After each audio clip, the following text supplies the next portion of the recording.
If you had to summarize what it is you do fundamentally and why you do it, how would you summarize it? I help people learn that they have access to one of the most beautiful instruments in the world that can help them negotiate whatever reality they desire.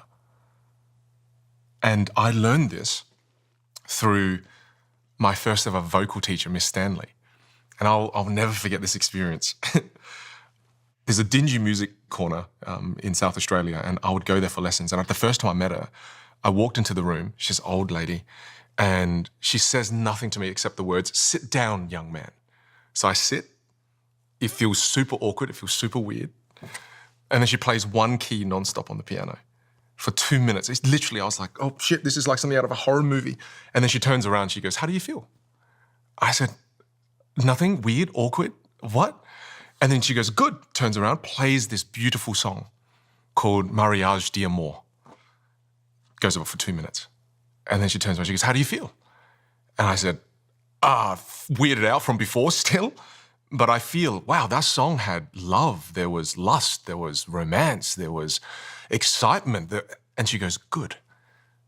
Honey, most people go through life speaking like this. I'm going to teach you how to speak like this." And that's, to me at the time, I remember thinking to myself, that is the greatest sales pitch I've ever heard in my life. Because I'm now going to sign up for 12 classes with you because you've just helped me realize something I've been struggling with my entire life. I haven't been thinking about my voice as an instrument. I thought it was a tool.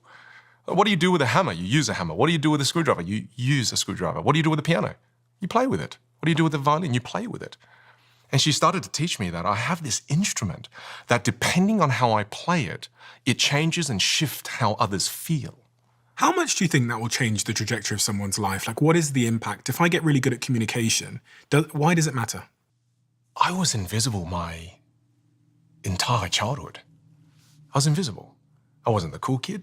I wasn't the good-looking kid. I wasn't the charismatic kid. I wasn't the funny kid. I wasn't the anything kid.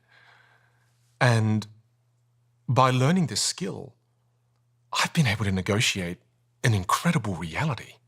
And that's why I love Tim Ferriss's quote so much. Reality is negotiable. Cool. Well, what skill do we use to negotiate the reality we desire? It's our ability to communicate. Teaching that to others has been one of the most fulfilling things I've ever done. And I genuinely believe that makes the world a better place. And I almost sometimes feel like I'm just here to tune pianos. I'm here to help people tune and fix and learn how to play. And I get so much fulfillment from that. My parents have this fundamental belief. It's so beautiful. They believe every child is born with a diamond, with a gift, with something in them. So I found one of my diamonds early on. It was magic, right? So I was really good at magic. They hoped it was medicine, accounting, the Asian prophecy. So when I found that diamond being magic, I thought that all I had to do was get really good technically as a magician, because that's what I was taught at university, being an accountant. Oh, if you become really technically proficient as an accountant, you'll become an amazing accountant. You'll be successful. You get the BMW, you get everything, get partner. So I thought, okay, magic, same thing. Get really good technically. Spent thousands of hours in my bedroom by myself in front of a mirror practicing magic. Got nowhere because I was missing an ingredient. Magicians call it showmanship. Fancy word for communication skills, right? We're both inspired by the same person, I believe. One of the people we're inspired by is Darren Brown. Impeccable showmanship, impeccable technical skills. So when you pair technical skills with great communication skills, that's when you thrive, I believe. Because let's say, for example, you're technically brilliant, you're a 10 out of 10 technically, but you're 3 out of 10 with your communication skills. Do you think people perceive you to be a 10 out of 10 or a 3 out of 10? And you know this, hearing so many different pitches. Some of the greatest ideas have flown under your radar without you noticing because the founder didn't do it justice. It's an interesting idea to think that we might rise or fall to the level, not of our technical ability, but our communication skills as it relates to how the world perceives us. And it's both. The importance there is both. Whereas I feel like we get stuck into this world where we think, oh, it's one or the other. And my students always ask me this, which one should I focus on? And I said, well, the reality is both. It's not as simple, it's both. Because if I have great showmanship and then when it comes to doing sleight of hand, I suck, that's not gonna work either. The people that I've been able to help the most in my career so far are the people who are technically so amazing at what they do. And they've been hidden away in the back office as a technician. And then bloody Brad always gets the promotion, right? Brad always gets it. Damn it, Brad got it again. Brad's not smart as me. Brad is not as good as me, right? And it's because Brad talks better. He's more visible in the work environment. You really think it often comes down to just how we speak and communicate? Our value, yes. Because if you can't communicate your value in a way that is clear and concise, people, it's not their responsibility to see the brilliance that exists within you. It's, I believe, your responsibility to learn how to shine your light brightly. It's super sad because I lived a massive part of my life like that. English is my third language. The first language I learned is a Chinese dialect. Not that impressive. My wife speaks 5, but thank you. The first language I learned was a Chinese dialect called Dijiu. Right, it's a bit of Dijiu for you. Aussi Dijiu nang. Second language I then had to learn fluently is Vietnamese. Vinh là người Việt Nam, tôi là Vinh San ở nước Úc. So I had to learn all these different languages growing up. These were my first 2 core languages that if I wasn't proficient in it, grandma would be pissed off, mum would be pissed off. So we had to study it. And then I went to school and had to learn English. So I went to school, I was completely invisible. I couldn't communicate with any other kid. They couldn't communicate with me. So what do kids do? Oh, it's too hard. I'll just ignore you then. They bully you. Oh, yes. I didn't even know it was bullying because I couldn't understand them. Right? I could kind of read what they seemed mean, but I had no idea what they were saying. So I spent so much of my childhood, especially in those single-digit years around 5, 6, and 7. This is super sad, but I just spent a lot of time in the toilet because I didn't want to deal with the shame of being seen by myself. So I just hid. I just found a corner somewhere and no one... And then gradually I started to learn English. But even when I learned English, I sounded funny because I had an accent. So then they called me FOB. F-O-B, fresh off the boat. Yeah. And they just kept calling me, oh, there's the FOB, there's the FOB. Oh, he's so fobby. So then even though I learned the English language now, I'm scared to speak it because I don't want to sound like a FOB. And there were all these challenges. And so I know what it's like to feel invisible. I know what it's like to be ignored. And that was a long time ago. And I guess the question that it leaves me with is, how easy is it for someone to learn? Like, what is the time span that it would take from the experience you've had with teaching people to make a radical change in your communication skills? It depends on your level of desire and motivation. If you really want it, I'd say 3 to 6 months. You think you can change your communication skills in a radical way in 3 to 6 months? I've seen it. I've seen students do it.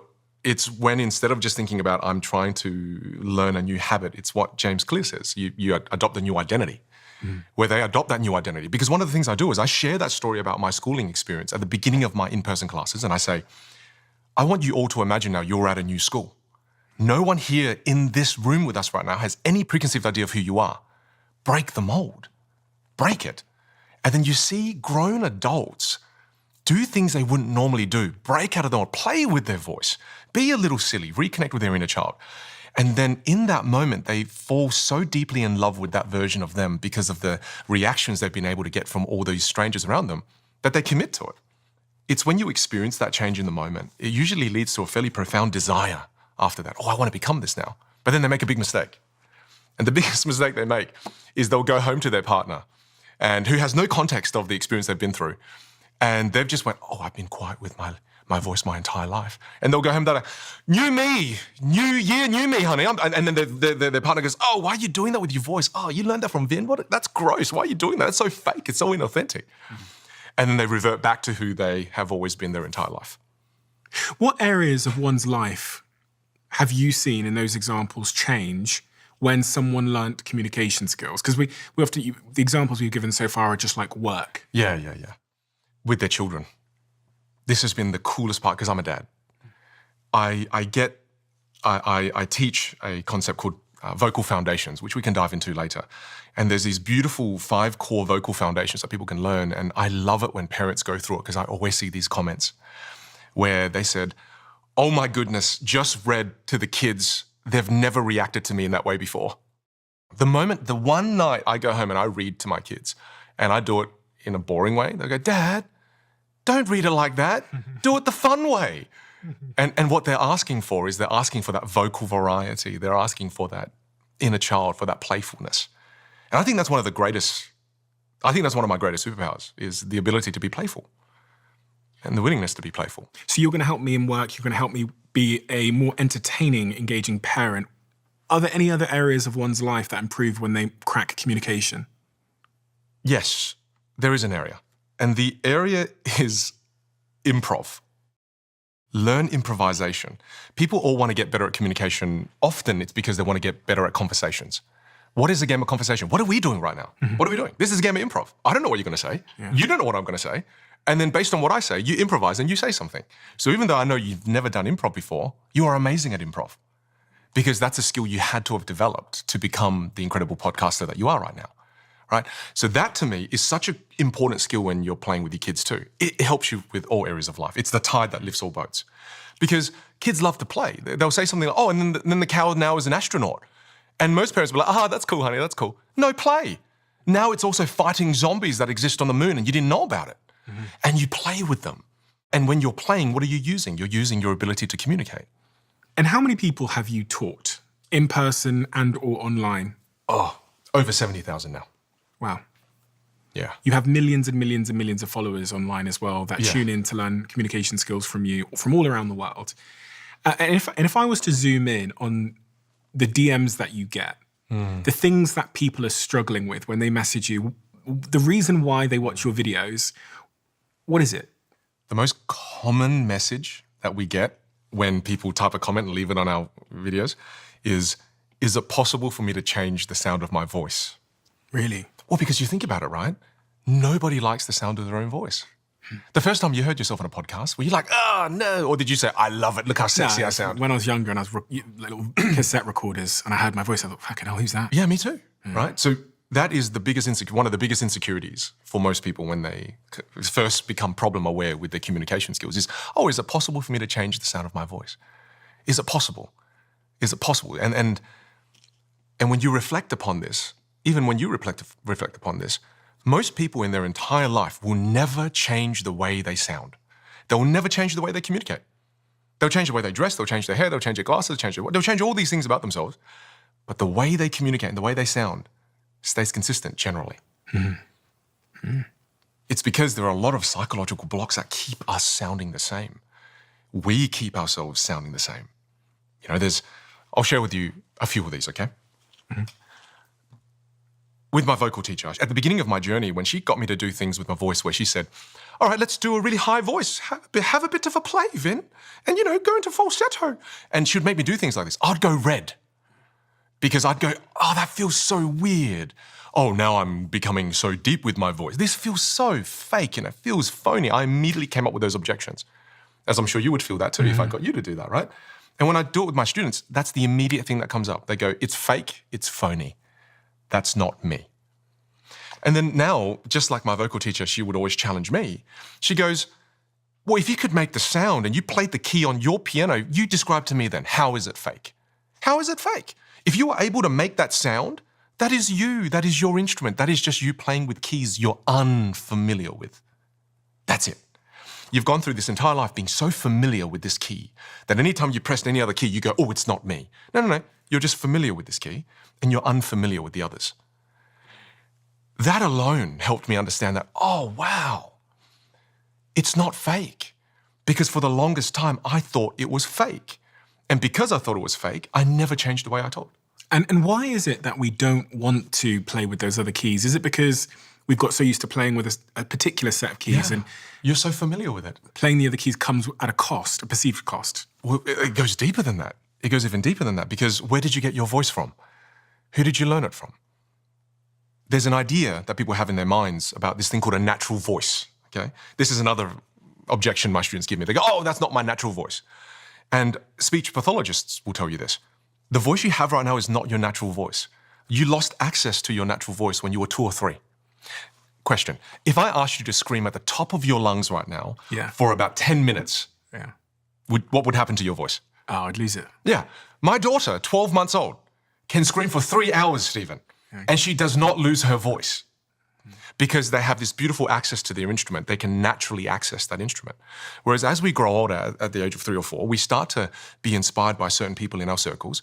As a result of being inspired by people, what do kids do? They emulate, they copy. So the voice that you've developed, you've copied that based on the people you were inspired by when you were young. It's just a series of habits. The way you speak, the way you sound is just a series of behaviors. It's how you manipulate your vocal cords, how you move air through your body, how you shape your lips, where you place your teeth, how you maneuver your tongue, how you maneuver your soft palate. Depending on how you do all of that, you create a certain sound. But if I change now, as you said, people are going to think I'm weird. Well, that's right. But that's the thing. You have to have a process to go about that change. Okay. Because if you immediately just do it tonight with your partner with no context, they'll go, freak ew. out. She'll be like, what the hell? Why did you talk to Vin? You've had Vin on the podcast. Yeah, haven't why? you? Ew, now you're fake. Yeah. Right? We'll get to that in a moment. But what I'm saying is that the reason why you don't move from that is because you genuinely feel stuck. I'll give you the reason behind it. When you're first imitating Dad, I had one of my students, his name's Tanzia. Beautiful, beautiful guy. He had a very soft way of speaking. Beautiful, soft way of speaking.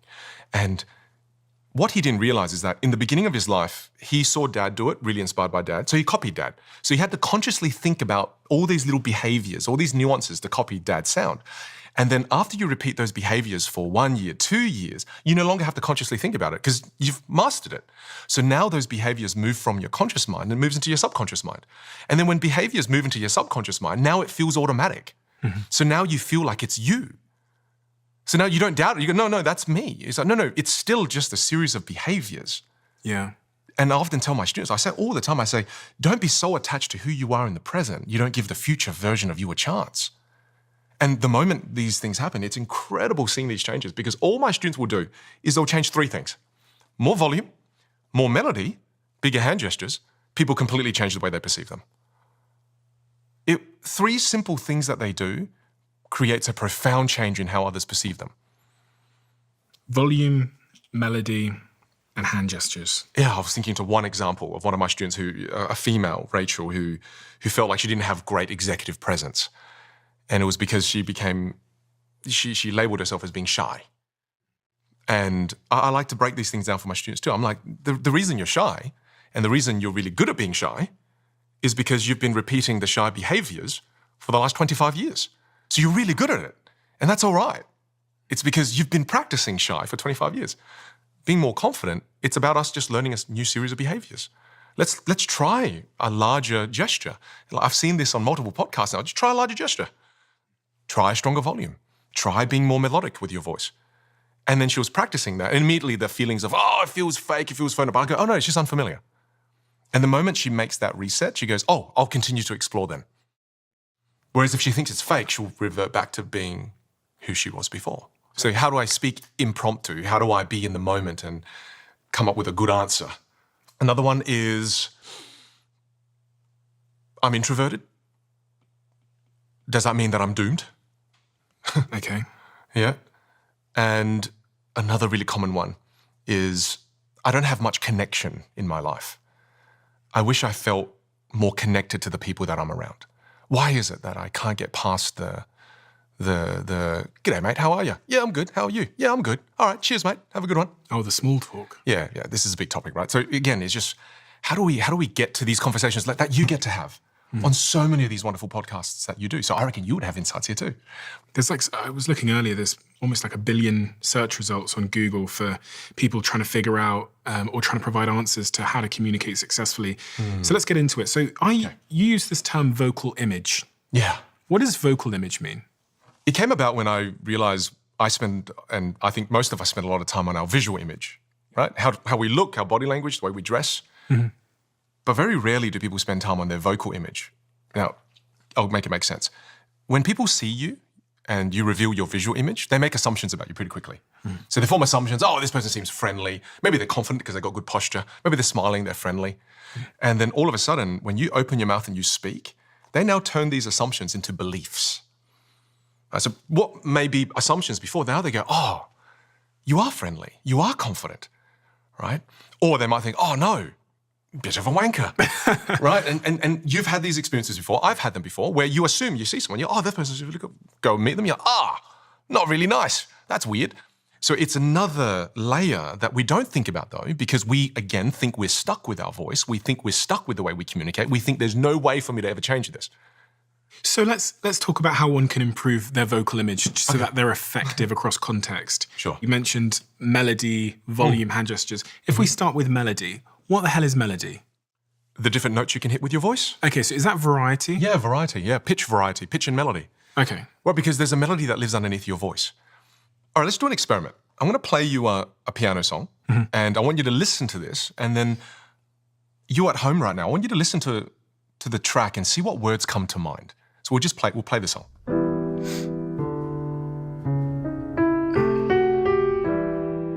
Okay, yeah.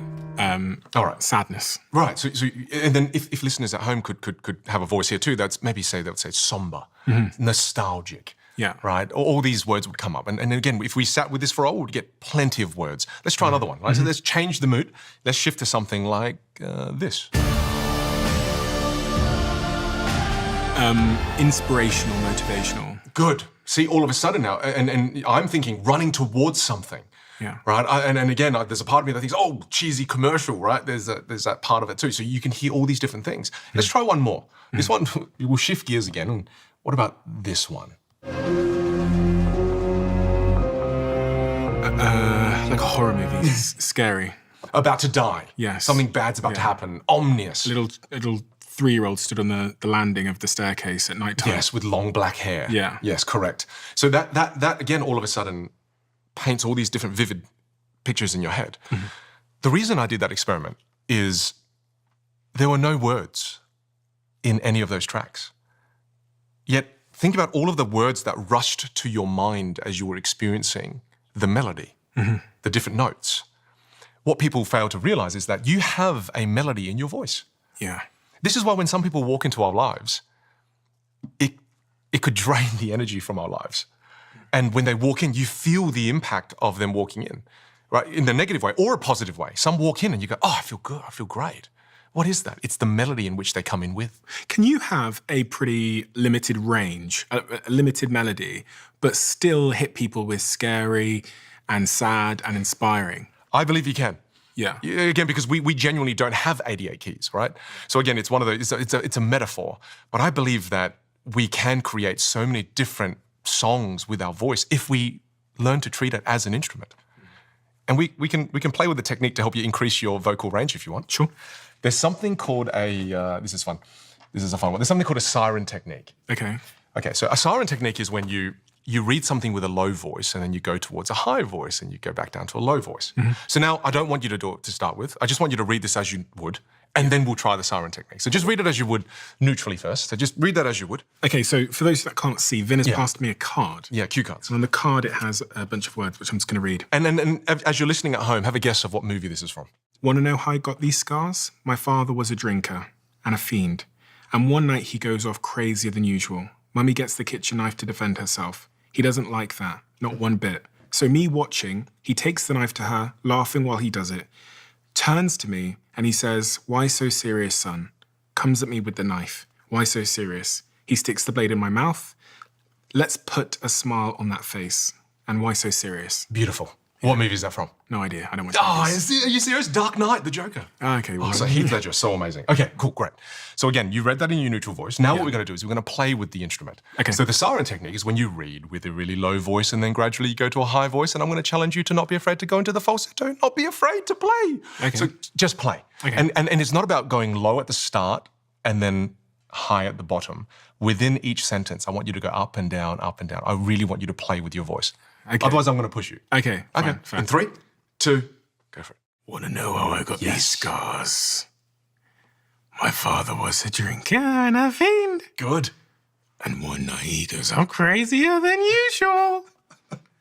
Mummy gets the kitchen knives to defend herself. Good. Okay. Wow. It hurts. Now try to go in a way where it is a little more even. Just give it a go. But normally you won't be able to because you won't have all of the range fully expanded. Just try again. Keep going. He doesn't like that, not one bit. Good. So me watching, he takes the knife to her, Yes. laughing while he does it. Good. Turns to me, and he says, "Why so serious, son?" Fantastic. That's fantastic. You did a great job, right? Okay. But you feel that feeling you feel right now. Yeah, weird. Yes. And it's not so much about getting you to speak like that on the podcast, but it's more just helping you realize this instrument that you have is capable of so much more. Yeah. There is so much more that it can do. as opposed to what we normally do with it, right? Because for the longest time in my life, I didn't have any melody because I just thought this was how you talk. And the reason I can switch to this very quickly, Stephen, is because I practiced these behaviors for about 25 years. What's even more interesting is they've done studies where they had 5 or 6 people talking at the same time. And the person heard was the person who had more melody in their voice. Oh, really? The person who is more melodic, what they say becomes more memorable. Whereas if all of us were speaking like this, me, yourself, Jack, everyone, all of a sudden you wouldn't be able to hear the difference. Whereas all of a sudden, if you just start to play with your voice a little more. How do you know you've not played with it too far? Do you know what I'm saying? By playing with it too far and then getting feedback. Right. And people are so afraid of that though. And they don't realize that they don't go too far, they underplay. The risk is not going too far. The risk is not going far enough. Again, at this point, when people heard me of course. squeaking like Mickey Mouse, they're going to say, fuck me, you're going to have to remind me again, Vin, why this is worth it. You'll be able to make people feel more connected to you. They'll feel what you're saying, not just hear what you're saying. I mean, do you notice this in some people? Of course. They will say things, but you don't feel it. Yeah. It happens in America's Got Talent, Australia's Got Talent, where Simon Cowell will say, right, very good, but I don't feel it. What are they talking about? It's the emotion in their voice.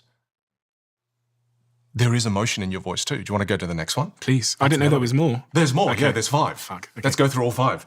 No, next one. I'm just going to get you to read this one as you would, and then I'll tell you what it is. Okay. Just so you don't get ahead of yourself. Okay. Okay, cool. And see, please tell me you know this movie. Far out, Stephen. I don't know who you are. I don't know what you want. If you are looking for ransom, I can tell you that I don't have money. But I do have, but what I do have are a very particular set of skills. Skills I have acquired over a very long career. Skills that make me a nightmare for people like you. If you let my daughter go now, that'll be the end of it. I will not look for you. I will not pursue you. But if you don't, I will look for you, I will find you, and I will kill you. Yes, very dark movies. I love these movies. What movie is this? That is the movie called where his daughter gets kidnapped. What's it called? And he's like, I don't know. Yes, it he's on starts the with an phone. L, his name.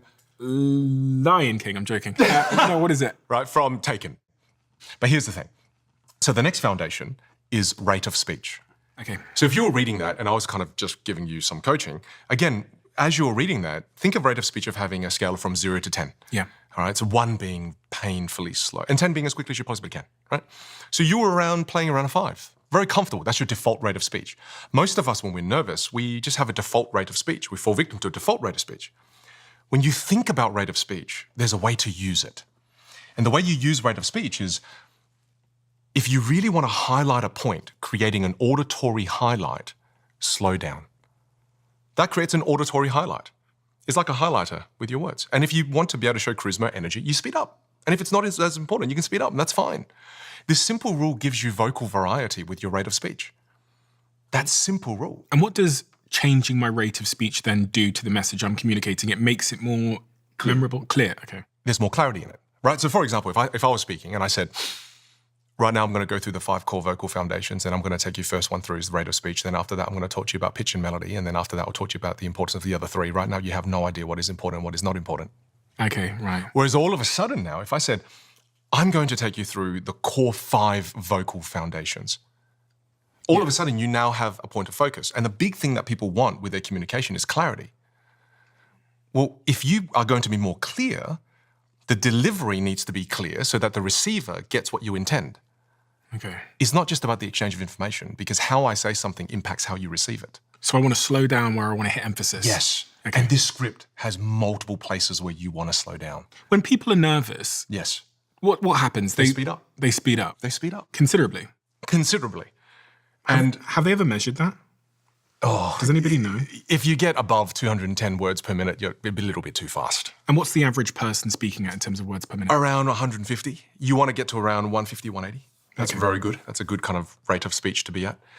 Whereas if you're slower than that, then again, it just gets a little bit monotonous at times for people. But again, here's what's fascinating.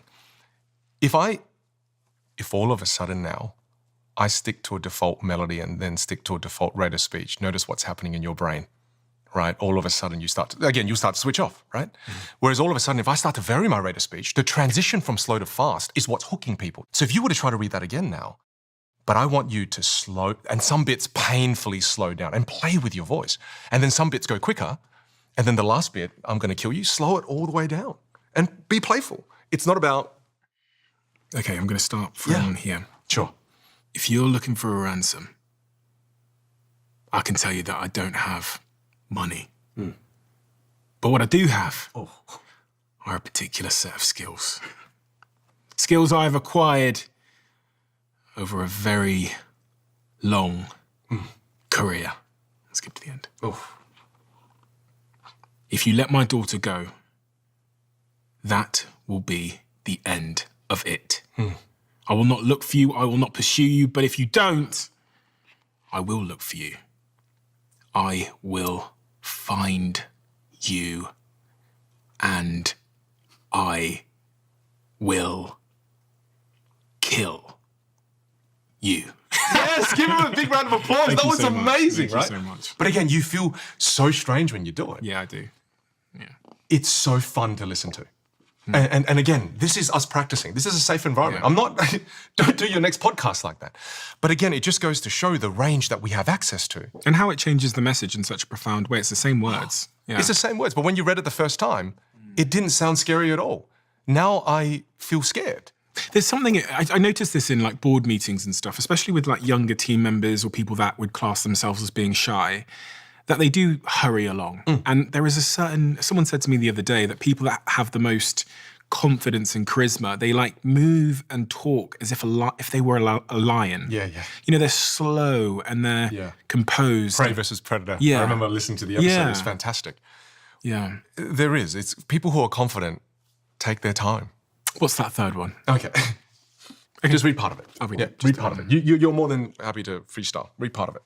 Now, if you know what you are worth, then go out and get what you are worth. But you have to be willing to take the hits and not pointing fingers saying you ain't where you want to be because of him or her or anybody. Cowards do that. And that ain't you. You're better than that. Now, the thing is, this next one is volume. Oh, shit. Yeah. Okay. Volume, so critical. Okay. For many different reasons. Volume is the lifeblood of your voice. Volume carries all the other foundations you're about to learn. Volume carries the melody. Volume carries the rate of speech. It carries everything, right? And again, I think of it as having a scale from 1 to 10.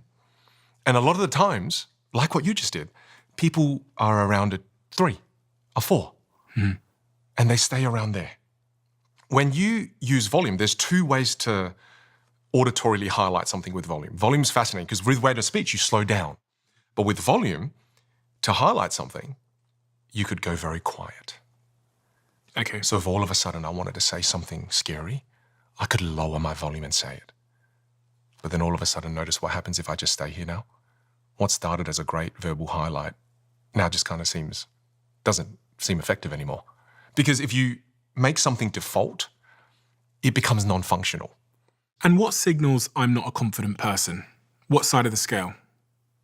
The lower scale. Okay. On volume. Okay. Because that's one of the default shy behaviors that a lot of people exhibit. And what about leaders? Where do they land on the scale? Depends if they're self-aware. Right. Sometimes if they're not self-aware, they can be on the higher end. And that's, you just have someone come across as a little arrogant. Sometimes there's just too much volume. Because too much volume without the other foundations, now you come across arrogant. So again, if I give this back to you, and again, just for fun, like I want you to go loud. I want people to hear outside of this studio what we're doing. Yeah, right? fuck. So just have a go and give me a whisper too. At some point, give me a whisper too. Now, if you know what you're worth, then go out and get it. Go out and get what you're worth. But you have to be willing to take the hits and not pointing fingers saying you ain't where you want to be because of him or her or anybody. Cowards do that. And that ain't you. Yeah. You're better than that. Oh, it's amazing. Yeah. What you just did made me feel. Why did I feel? What is a voice? A voice is a series of vibrations. So you just sent vibrations my way that made me feel. That's why we say people have good vibes, right? We understand it's happening, but we don't understand at that kind of frequency level, at the vibration level. But it's happening at a physical level, where depending on how you use your voice, you're genuinely moving people quite physically. We did rate of speech, we did volume, we did the Pitch and melody. Yeah. And then there's 2 left, right? There's 2 left, yeah. Right. So this one, read it as you would, parts of it. And it's not because I'm lonely. And it's not because it's New Year's Eve. I came here tonight because when you realize you want to spend the rest of your life with somebody, you want the rest of your life to start as soon as possible. What we're moving into now is the emotion that exists within your voice, tonality. Yeah. This is the emotion that exists, right? So the way to add more emotion into your voice is to move your face. Because as I eloquently put it at times, your face is the remote control that allows you to add emotion into your voice. Yeah. So let's play, right? So now I'll give you different faces to make. I'll tell you different faces to make, and you make those different faces and allow those emotions to come through your voice. Okay. So if it's happy, then I want you to sound really happy. If it's sad, I want you to sound really sad. So we'll start with, and try your best to play with this. I want you to make disgust, like just disgust, and let that come through and give me a more volume. Give me disgust in 3, 2. And it's not because you're lonely. Yeah. And it's not because it's New Year's Eve. Surprised. Really surprised. I came here tonight because when you realize you want to spend the rest of your life... Angry. Give me angry. You want the rest of your life to start as soon as possible. Happy. Best day of your life, Stephen. You want the rest of your life to start as soon as possible. That's so beautiful. You know this already. In our brains, there's mirror neurons, right? And when I see you go through these different facial expressions, I feel what you feel. Even though I know this is a situation we've created here for us to experiment in, it's a safe environment. But every time you went through any of those emotions, I felt it. Because I didn't just see it. Are men worse at this stuff? Yes. They are.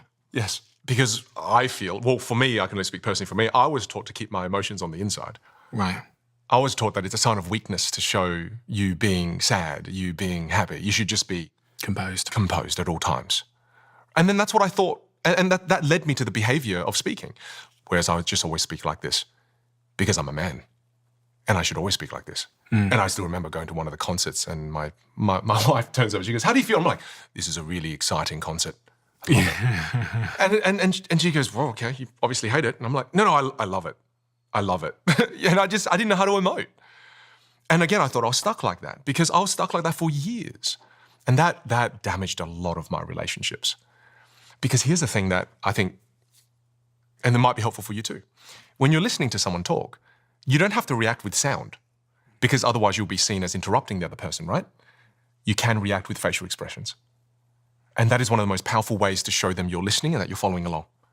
How cool is that? Because if someone's saying something really bad and you're like, yeah, it shows them you're locked in. Yeah, you learn it as a podcaster. Yeah, you do. Because the audience, they're looking at you for most of the conversation. So 95% of the conversation's on you. Yes. What they don't know is that throughout that time, I'm basically talking to you with my face. You are. And you're really good at it. So if I turn my head like this, it means tell me more. So you'll be talking, I go like this. Yes. And it means tell me more. Yes. And then it's interesting. Yeah. And you can expand that range. Yeah. It doesn't just have to be curious. Yeah. And because I see you do it. Yeah. I see you consistently do the different faces to give me the cue to almost go, oh, he wants to elaborate. Oh, he's locked in. Do you know, you can, the thing I've learned from both speaking on stage, but also doing this is you can also fuck it up. You can also communicate the wrong thing. Yes. Accidentally. And one of them that people communicate quite often with that accidentally is they start talking while you're speaking. Do you ever know that? Like when someone's listening to speak, they start going like this. Yeah. And it means shut the fuck up. I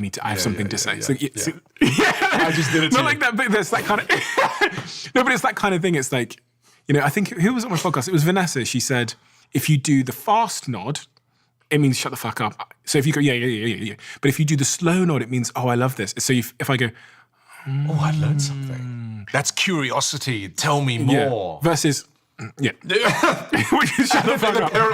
Yeah, and wave my hand. Yeah. Okay, so tonality, so emotion. And that was so beautiful to see you do that. Because we just have such great range. And then imagine you start to vary your rate of speech now. You vary volume, you've got different melody. You've also got different facial expressions. This is such a rich song that you're playing now. Do you think much about the actual words you're saying as well? Of course. I can see that you think about the structure of what you're saying. I do. Like you're thinking about, because when you start speaking, I notice that you often go into a story straight away. Something interesting. You'll say, this is one of the greatest things I've learned from my teacher. Is that intentional? It is, because I believe stories are more sticky than me just throwing you a bunch of tips and hacks and tricks. Do you have a storytelling formula? I do. What is the storytelling formula? I think the way most people tell stories is they report stories. So I'll share a story with you, okay? And reporting a story is let's say you ask me the question, this is one of my favorite stories. Let's say you ask me how I met my wife. Reporting a story is just me saying, I met my wife at a bar and I did some magic to her, she didn't like it, and that was cool. And then I gradually was able to woo her in the end. But I met her at a bar. That's me reporting the story, right? It kind of sounds like a news reporter. Yeah. Right? So if you think about it again, let me just anchor it with a news reporter. It's like a news reporter saying, last night at a bar at 9 p.m., Vin Jiang went to a bar called Distill and tried to pick up a girl, did a cheesy magic trick. It didn't work, therefore he failed. He came back 4 times again, and then he saw her, and then he succeeded, and now they're married. On to the next news, right? So it's kind of very reportery. Whereas Matter of fact. Matter of fact. Yeah. Whereas this is the story of how I met my wife. So I still remember this because this happened in 2009. I crashed a girl's graduation party named Vivian. It was at a bar called Distill, this beautiful bar called Distill. And there was 2 levels to this bar. On the bottom was for everybody, and on top was the high rollers, and you had to buy expensive drinks to get to the top. And I got to the top, and I saw this beautiful Malaysian girl sitting by the bar. So I said to my friends, I said, watch this. And I take a packet of cards out of my pants, because I'm a magician. So I walk up to her and I say, would you be impressed if I transform this King of Hearts into the Queen of Hearts like yourself? Yeah, okay. Disgusted. I know, you're making the disgusted face. And that's how she reacted. She looked at me as if she smelt a bloody fart. She looks at me and she goes, I'd be more impressed if you transformed into a real man, had a conversation with me. Boom. And I've never had that reaction before. Normally people say, wow, you're amazing. So I said to her, no thanks. And I left, tail between my legs. The boys all teased me and everything. But I was so drawn. Her confidence, there was something there. I went back to the bar 4 times in a row. She wasn't there, she wasn't there, she wasn't there, then she was there. And I walked up to her the second time and I said, hey, listen, what if I transformed into a real man tonight, took you out for a coffee? And we fell in love. You know, and that's the story of how I met my wife. Whereas the way I would normally tell that story is just, I met her at a bar, did some tricks, she didn't like it, and then that was fine. Yeah. But all of a sudden, there was so much life, so much zest in that story. I noticed you added so much almost irrelevant detail. But you talked about the bar having 2 floors and To stuff make it like that. visual. Okay, so I could picture it in my mind. And Yes, why I does wanted that to make it visual? Well, well, okay, so here's the thing. When you think of the storytelling formula, if you just give the who, what, where, and when, that's the basics people need. But what turns it from reporting to reliving, because that's what you want to get to, you want to get to reliving a story, is the ingredients that you just called out. It's so intuitive of you to call them out. VAKS, V-A-K-S, which stands for visual, auditory, kinesthetic, and smell. So I'm just describing those few things for you, right? And it doesn't always have to have all the ingredients, but you want to add some of those ingredients, right? So the visual I described to you, the visual, the auditory, what I said. I did my voice, I did her voice, I gave you dialogue, right? So all of a sudden you bring the story to life. Now it goes from reporting to reliving. So if I told that story, and let's say that now the connection ability is, again, it's to do with improv as well, is instead of just going out and saying, here's 3 ways to show up authentically when you're trying to pick up someone. Yeah. Instead of doing that, I share the story first.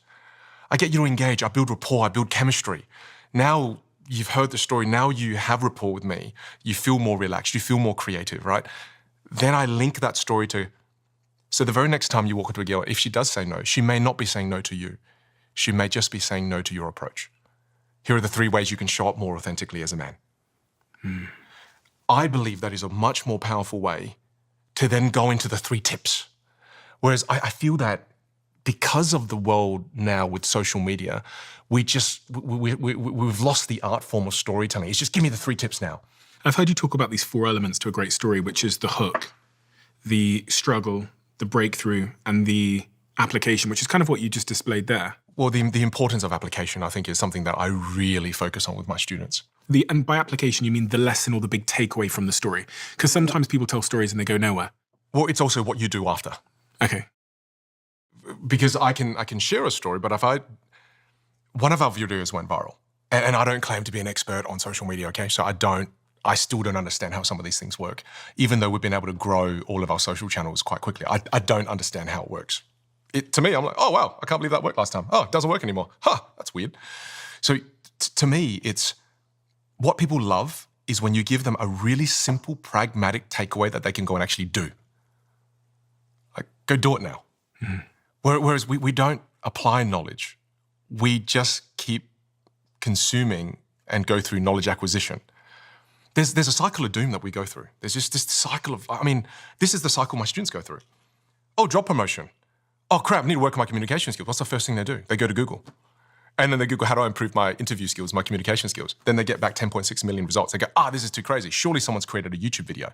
Then they go to YouTube. They type in how to improve communication skills. They get 3 million videos, right? And they go, this is too, ChatGPT. I'll go to ChatGPT now. How to improve communication skills. And it gives you these generic answers from blogs that have no relevance to you. And then after that, you feel so overwhelmed, you do nothing with it. But it's just this cycle we all fall victim to over and over and over again. We just keep consuming knowledge and nothing actually changes because we're not applying it. So the key is to get out there and start running some of these techniques in the real world. And just pick one. Pick one and just try it. It's like we're going through all these different things. Right after this episode, go out and just try tonality with your kids and read them a children's book because those books are naturally emotive. And if you don't have kids, borrow a niece or a nephew and just watch the impact on the other human being as you play with your instrument. Watch them smile, watch them giggle, watch them react to the way you play your instrument. Because then it wakes you up to the fact that you've got access to this and that I can change the way someone feels. What power! Yet we don't use it. I've just realised that there's one more left. There is one more left, yeah. Okay, I know what this was. Yeah, of course. If you didn't, I'd be quite deeply offended. Yeah. I'll get you to read this, and we'll play with the last one. Okay. Yeah, okay. My name is Maximus Decimus Meridius. Correct. Commander of the armies of the North, General of the Felix Legions, loyal servant to the true Emperor, Marcus Aurelius, father to a murderous son, husband to a murdered wife, and I will have my vengeance in the life or the next. Perfect.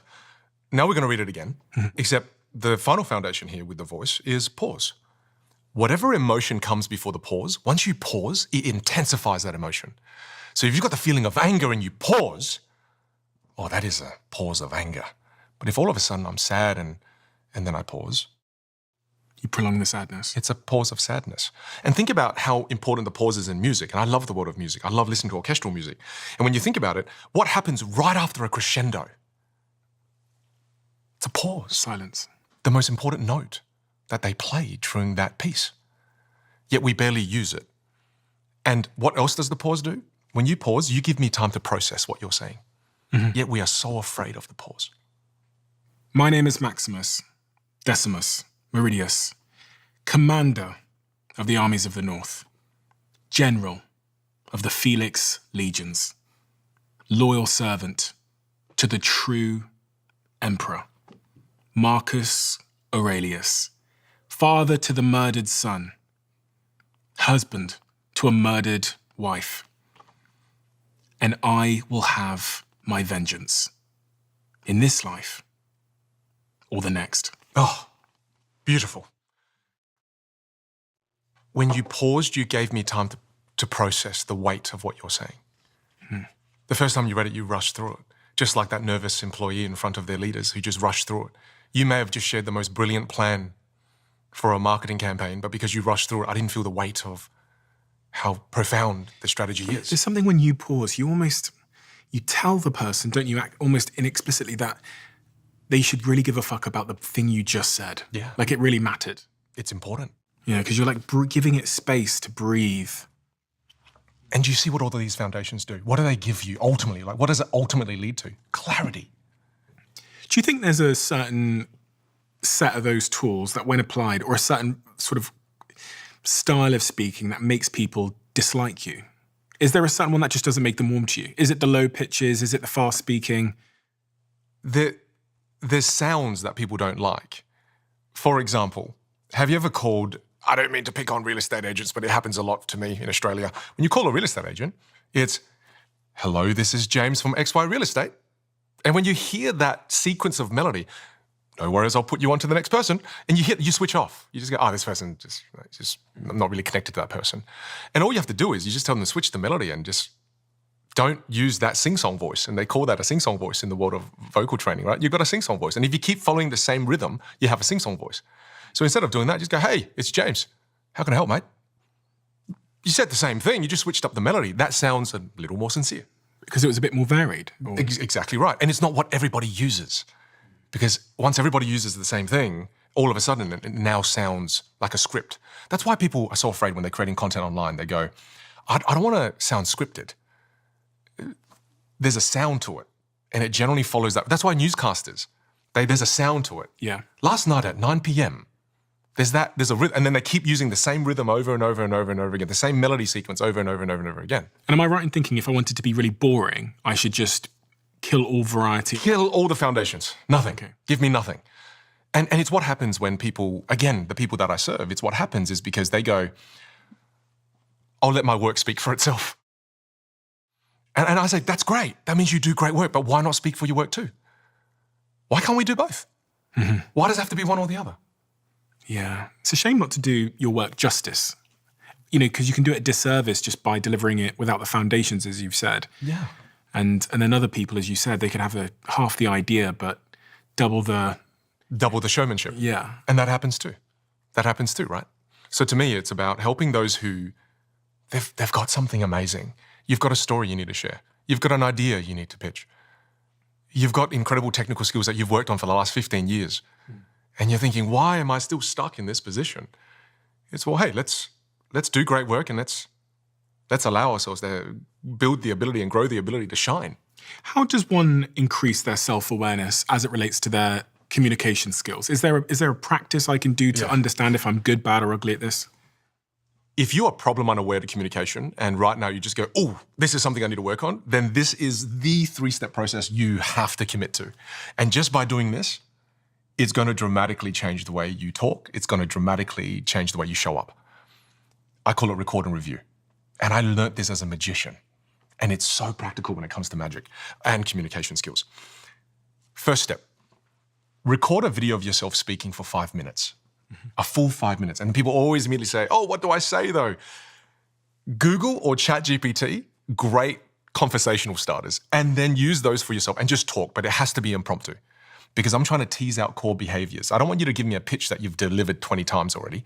I want you to just, in the moment, speak. I'm trying to tease out some non-functional behaviors. So once you've recorded that video of yourself for 5 minutes, leave it for a day. Video or just audio? Video. You want video, you want to be standing while you're doing this, okay?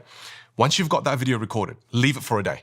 Because when you watch it straight away, I'm fat, I'm ugly, I don't like myself, I hate the way I sound. You leave it for a day, you're thinner, you're better looking, you love yourself more. Time and space, it's amazing. So leave it for a day. Then when you watch it back, you review it in 3 different ways. The first time, so you record it on your phone, you turn the sound all the way up, press play, turn your phone over, just listen. Here you're doing an auditory review. And just listen to your voice. And now, because you've listened to this podcast, you also have 5 vocal foundations you can think about. So now, auditorily, think about, how's my rate of speech? How's my volume? Oh, my default rate is around a 3. Oh, I speak really slow, and I stick to that. Oh, my default volume is, oh my goodness, it's 1. Oh, wow, there's no tonality. There's no emotion in my voice. There's no pitch variety. Oh, I am not pausing.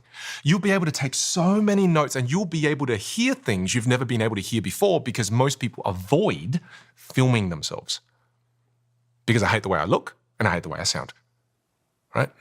So to me, once you do that, you have a page of notes and a whole new level of awareness on your auditory communication skills. So the next step is now you turn your phone back around, you turn the sound and put it on mute, you press play and you just look at yourself. And then as you're watching yourself, because most people don't do this, unless they're creators, you don't do this. That's why creators are such great communicators, is because they do this. That's why you're a great listener and a podcaster, because you watch yourself back. So now as you just watch yourself back without the auditory feedback, all of a sudden now you'll see things you don't normally see. Oh, wow, I'm swiveling a lot on my chair. Oh, wow, I don't use my hand gestures. Oh, wow, I'll put my hands behind my back. Oh, this is my big tick. I keep touching my glass. I can't help it. Oh, I need to work on that. But you keep touching your glasses, right? I keep touching my face. I keep touching my mouth. I keep fiddling with things. You'll see a whole bunch of non-functional behaviors that you've never seen before because you've avoided it. And also because you have this idea in your head that you're stuck. You're not. It's just a series of behaviors, right? And then afterwards, the final form of review, don't listen to it and don't watch it. Get it transcribed. Because now you'll see the way you communicate from a different perspective. And you go, oh my goodness, I ramble. I talked about the same thing over, because you see it from a different perspective. Sometimes you don't hear that. It's easier to see it. And then you see it, and I can see you reacting, right? But that's what people do, is they go, oh, not only do I ramble, because when you get it transcribed, leave in all of the non-words and the filler words. Non-words being the sounds we make to fill the silence, filler words being the words we use to fill the silence. And so, like, do you know what I mean? This transcription is immediately going to reveal to you all of your auditory clutter. The things that you say, again, non-words and filler words, auditory clutter. That's the and so, like, do you know what I mean? Highlight it with a red highlighter, because it might not just be those. One of my big ones was okay. I taught online during COVID. As a result of that, because I didn't get the in-person feedback from my students, I would always say okay at the end of my sentences because I wasn't getting any feedback. So I say, that's the vocal foundations. Okay. All right. Now that's body language. Okay. Okay. Okay. And I didn't even notice I was doing it. But that process revealed to me immediately, oh, wow, I didn't know that. I was able to remove that because it didn't serve. Why does it matter to remove the clutter words? You know, the like, as, Why does it matter? I'll give you an example of it. You know, like if I, was taking you through like the core, vocal foundations, it decreases the clarity of the message. It's okay to have some, be human, I get it. It's not about none, but it's about having some and not have your speech littered with it. Is it easy to overcome that? Yeah, it is. Because to get rid of that bad habit, you just need to learn a new habit. And the new habit is pause.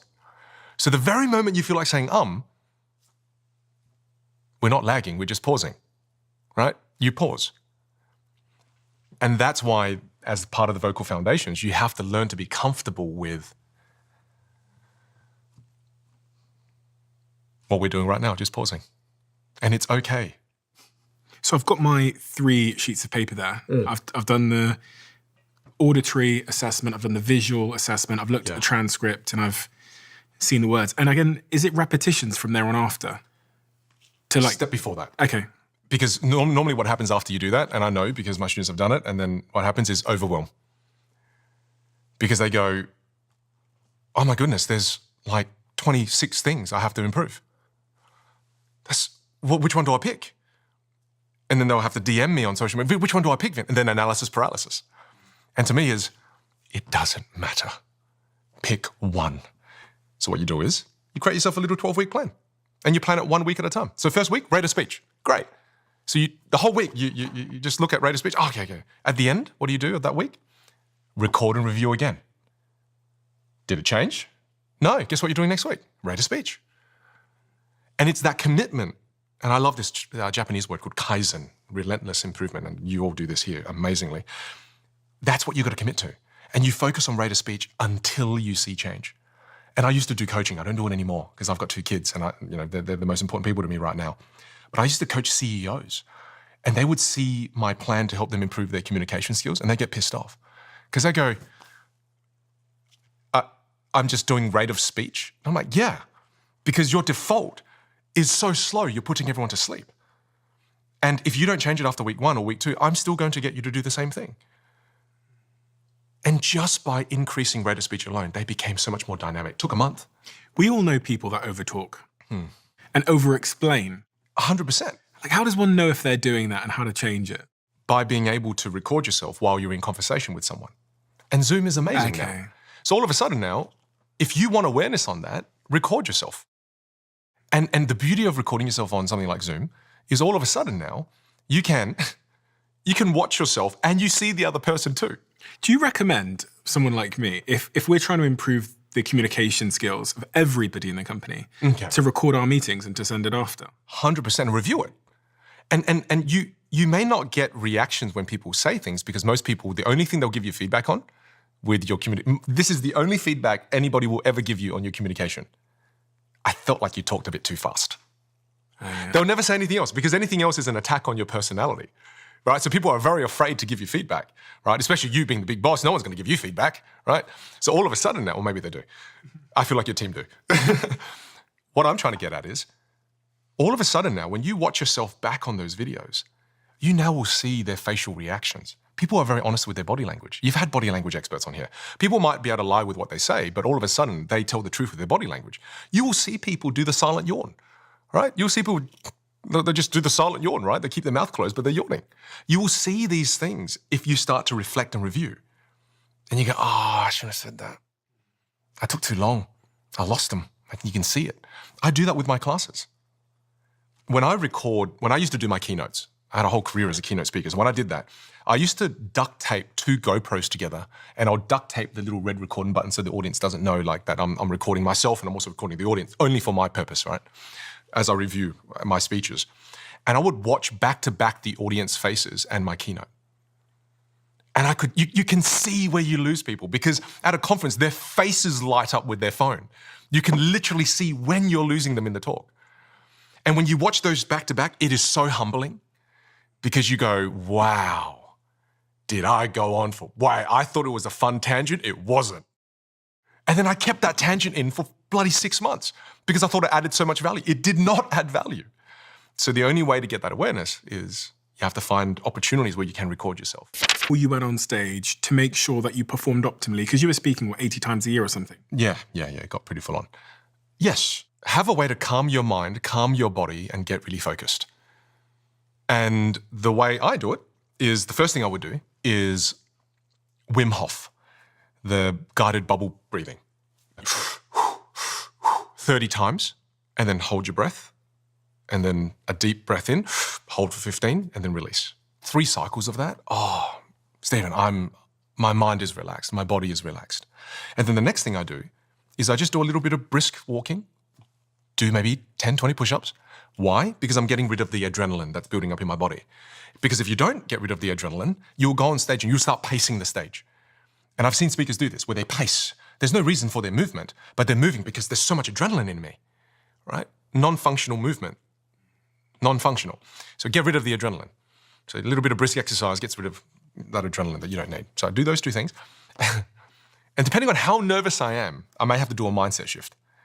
And the mindset shift is, the only way you can become self-conscious and nervous is if you're thinking about yourself. So if you're not thinking about yourself, and you have no cognitive capacity to think about yourself, then how can you be nervous? So think of the audience, right? Before coming to this, I felt a bit nervous. So I thought, you know what? I'm just going to think about Stephen, and I'm going to think about his audience. How can I add the most value possible in this podcast as we talk? And the moment I thought about you and your audience, I don't have any cognitive capacity left to think about me. Mm-hmm. So when you kind of think about this act of service, it shifts where you are. You're not in your own body anymore. You're not self-conscious, you're audience conscious. Helps. And is there anything you do with your mouth and your tongue? Because sometimes, especially if I've woken up early in the morning and I'm like jumping on a Zoom call with some foreign time zone, like it feels like my mouth isn't quite like there yet. And also it feels like my brain's not connected to my mouth. So first thing is lip trills. Have you ever done lip trills before? No. Okay, lip trills are this. Perfect. And a lot of people won't be able to do that. So all you do is get your 2 index fingers, push your cheeks together, and you can go. Do your favorite song. So you think of your favorite song, and you know. Final Countdown, one of my favorites right now. Do that for an entire song. So do that for your favorite song. And once you've done that, if you do that for 2 to 3 minutes, now all of a sudden your articulators have woken up. You've also woken up your vocal cords. And your lips now being the main articulators we use to shape the words that we say, it's awake. The siren technique is another great way to wake up your voice. And you've done the siren technique, which is read low and then go high. Read low and then go high. The other thing that I learned from studying your work is this idea of the power sphere when you're on stage. This power sphere, I've got to... So when you're gesturing to people, a lot of people who are shy, they gesture below the power sphere. Well, just like the hands to the side. So again, they're doing all these different things, but they're doing this. I'm like, oh, hey, great to see you. Oh, I'm so excited to be here. It's great, right? And why are they doing that? Because they're playing small. Okay. Scared to take up space, right? So, and again, I get a lot of my female students ask me this question. They say, oh, Vin, I feel like I don't have enough presence. And I get the feedback, I don't get executive presence. What is this elusive thing called executive presence? It's simple, it's 2 things. It's vocal presence and physical presence. And how you use your hand gestures allows you to level up your physical presence. So if you've got better physical presence because you're using your hand gestures within the power sphere, all of a sudden you've got that executive presence that they're talking about. So you need to get your elbows off your sides. 100%, yeah. Again, I think of myself as having this sphere around me, the way that I remember Mark sharing this with me, and not be afraid to go to the edges of the sphere. Don't be afraid to go to the edges of the sphere. Otherwise, we tend to, a lot of people T-Rex it, right? They T-Rex it, right? Don't T-Rex it, just have your arms nice out and big. Don't be afraid to take up the space. And then there are foundational gestures you should learn paired with this. The first one, which you're doing already, this is Virginia Satir came up with these, and she was a family therapist, and she came up with the foundation to hand gestures. This is placator. Try. So you've got your hands, for people that can't see, you've got your hands Palm face up. and out. Placator. Okay. Beautiful gesture to show that, hey, I have no weapons, I have nothing to attack you with, right? So this is placator. So you're showing your palms. Yes. Wonderful way to greet people as they come in. Hi. Hey, no, instead like this, instead of surrendering, just kind of hands up, like, hey, great to see you. Okay. Beautiful. Great. However, it's closely related to its cousin, I don't know, right? I don't know is this. Okay. So again, it does lack authority. So if you want more authority, you use what's the second one called leveler. Leveler is hands facing down. So hands palm face down. Yes. Right. Feels a bit weird doing it sitting down, but this is leveler, right? There's an element of control. Yeah, well, the hands face down. Well, try this. Give this a go, right? I'm saying this a lot to my daughter at the moment. She's very 1-year-old, very sweet, very naughty. So again, say Melody, don't do it. Say in placator, say Melody, stop doing that. So just try it. So we'll count you down in 3, 2. Melody, stop doing that. Perfect. Okay. You're going to do the same thing now in leveler. Okay. So and give me more volume in 3, 2. Melody, stop doing that. I didn't tell you what to really even do. Did you notice how your voice changed? Yeah. What My changed? face changed as well. And what happened? What changed with your body? What had changed with your vocal quality? Sorry. The pitch went down. Yes, correct. And I didn't tell you to do that. Yeah. Right. So all of a sudden, because I was doing anger, a bit frustration. Yeah, exactly. And no one told you to do that. That's a universal thing. What's fascinating about what just happened there is people are afraid of a monotone voice, and they don't realize that a monotone voice comes from a monotone body. So you just moved your body from this to this, and you created a different sound. Yeah. Is the voice is connected to the body's connected to the voice. And the biggest mistake you see here within this realm here is imagine you did a great keynote, and at the end, imagine I did this. At the end of the keynote, imagine I did this. Right, are there any questions? Right, versus, are there any questions? I was going to say, with the leveler one where you start putting your hands down, I thought you wanted to get off stage. And I don't want any. Yeah. And I don't want any questions. Yeah. The next one is called blamer. Have a guess at what blamer is. Pointing? Yes, correct. This is blamer. A very strong gesture. And then a softer version of that is the full finger point. You point with all your fingers. Politicians get taught this. They soften it a bit, and then they soften it with their full finger point. I notice this on the podcast sometimes. I notice the people accidentally do it when they say something. Yeah. Oh. Because they'll say something like, entrepreneurs, they can be quite sad because they don't have work-life balance. And as they're saying it, they'll like accidentally point at me. Right. But it does make contextual sense. So they'll go, entrepreneurs, sometimes they don't have work-life balance. And they're like, they don't know they're doing it, but they're like subtly gesturing in my direction. Yeah. Yeah. I know what you mean. It's like, some people have, put on a bit of weight. You're like, oh, what? Am I? I didn't know that. Oh, my aunties do it all the time. Yeah. Again, it's just different ways to vary the way you look visually. That's blamer. You've got a softer version. And then you've also got this wonderful one they call the computer. And computer is an extra thing you can do when you're on a podcast and you experience or you hear heightened emotion. You can also respond with your face, but you can respond with your body too. You can kind of go into computer. And computer is just one arm under the armpit and the other one at your chin. You go, huh. One arm across and one arm chin. And then some people call this the thinker pose, right? But you can go in this, you go, huh, combined with a head tilt, soften it, right? Straight up is a little bit straight, soften it, and you go, oh. Is that what head tilt does? It softens? It just softens it. It's like, okay, I feel what you're going through. And the reason they call it computer is I'm processing what you're saying. I'm leaning in. I'm showing you that I'm processing. As opposed to sometimes we're unaware. We don't move our face and then we just sit there and they're talking and we're like this. Yeah. And they don't know if you're there. The sensitivity is when you sense heightened emotion. So if they start to get a bit frustrated, you go, you can show them with your body too. A beautiful pose. Right? Then the final one is distractor, which is a pattern break. It's an auditory and visual pattern break. For example, if you're on stage and you're talking and you've gone on a tangent, I've done this, maybe you've done it, and you realize the audience, they're all on their phones. Instead of continuing, you can execute distractor and do distractor to get their attention back. Oh, I'm sorry. Oh, I've gone down that tangent. Let me bring you back. Let me use a different analogy. So auditory, in that there's a clap involved. Visual, in that I'm shooing bees. Imagine me shooing bees as I was doing that. So clap and shooing bees. There's an auditory and visual pattern break that now allows me to get your attention back. If you're doing this more than once in a presentation, you need to work on your rehearsal process. You need to work on you delivering the presentation in a way that's more coherent. I guess all of this stuff also applies to when you're making video clips for social media. So many of us are building personal brands and trying to make content, but we make boring, unengaging videos. Yes, because you come to life. I'm coming to life visually. Yeah. What we're seeing here is I'm coming to life vocally and visually. Here's where people get stuck again. They go, but that's not me. Yeah.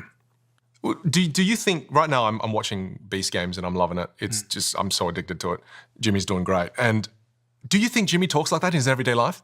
Do you think he goes home and he says to his partner, and next we're going to go to dinner. And for dinner, you're going to have 3 choices. He doesn't talk like that. But he understands that in that context, for that medium, the message I'm trying to communicate, I have to play my instrument differently to achieve the outcome that I desire. And you're going to have to do the same thing in your life. Whereas people are addicted to this idea of there's only one me. Do you know what's interesting is I think there'll be a certain cohort of people listening that just go, oh God, this is so... I know. It's so much. It's so. It sounds so exhausting, Vin, and I just can't be. I can't be bothered, Vin. I can't. You must have heard this before. I've heard it before, and I share with them that the idea of influence, you've got to understand that takes work. It's like saying, I want to become the best basketballer in the world, but it's too much work. So it's a deal. If you want this, then this is how you get it. Yeah.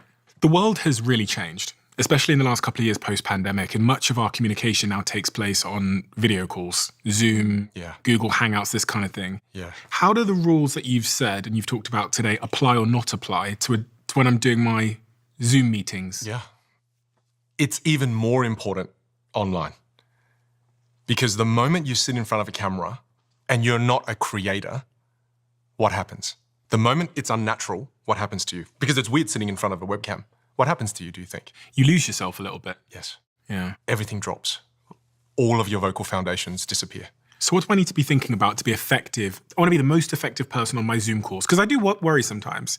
I do worry because I have big investment meetings and stuff with startups or founders that I'm in the process of trying to do a deal with. And I think, God, if we do this on Zoom, it might not be so good. I might come across worse. I feel like I'll come across better in person. So I often move the meeting to in person. And then sometimes it's not always convenient, right? It's never convenient because you've got to drive somewhere and fly somewhere. So I'd rather be effective on Zoom. Nothing will replace this.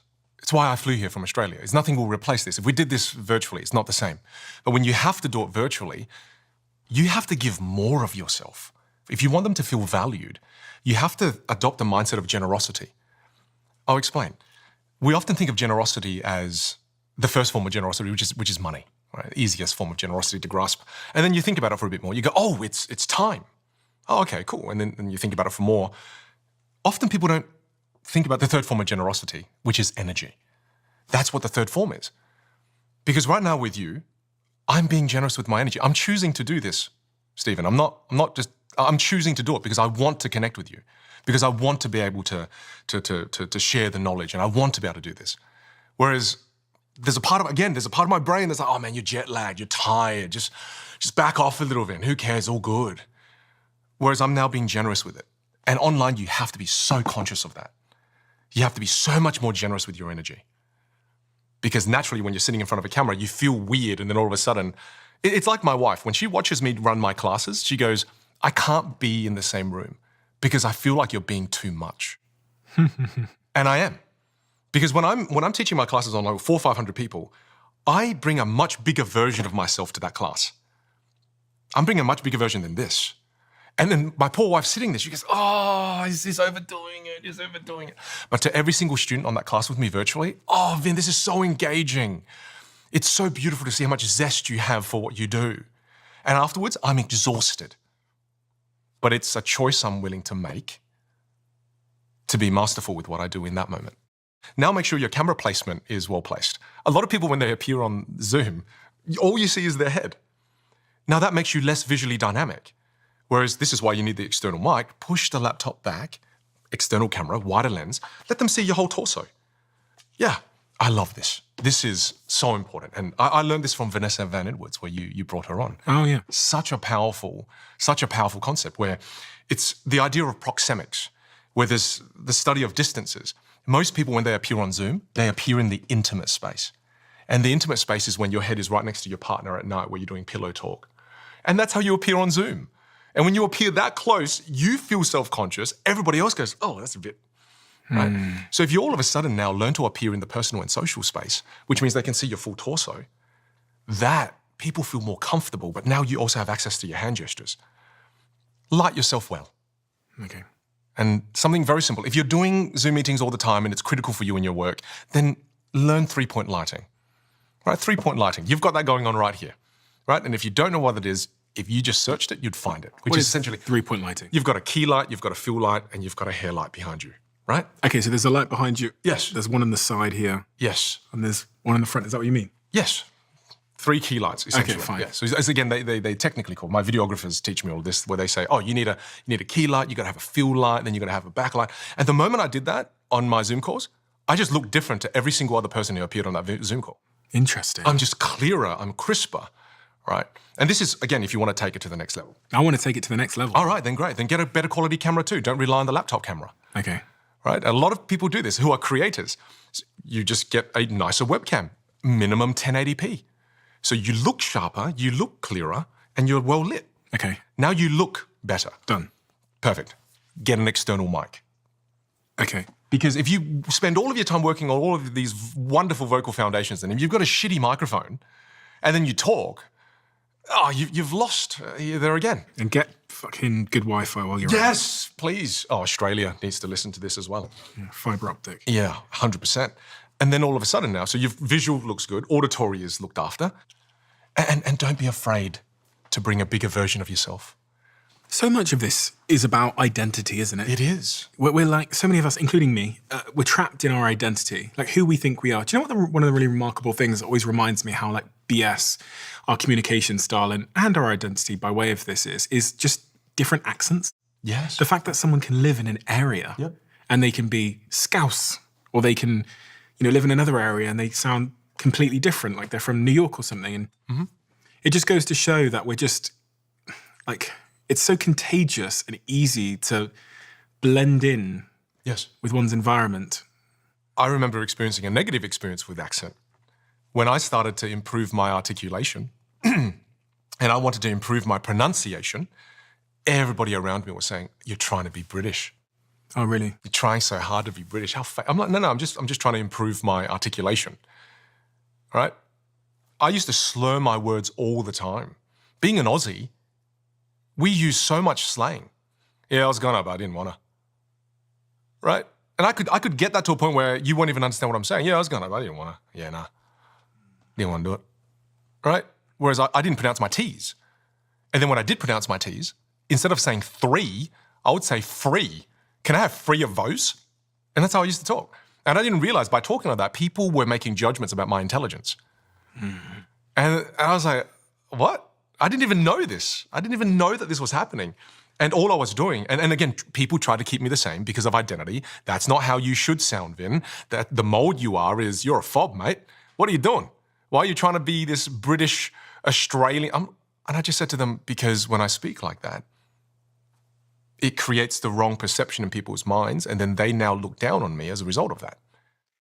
There are some accents that experience more discrimination than other accents. They did a study in 2006. It was a survey of the Chartered Institute of Personal and Development, found that 76% of employers admitted to discriminating against candidates based solely on their accent. We judge a book by its cover, don't we? We have that. I have a thought, though. My thought is, and this is what I believe, is that I don't believe accents are a problem. I believe articulation and pronunciation are. Why do you think people from the UK are smart?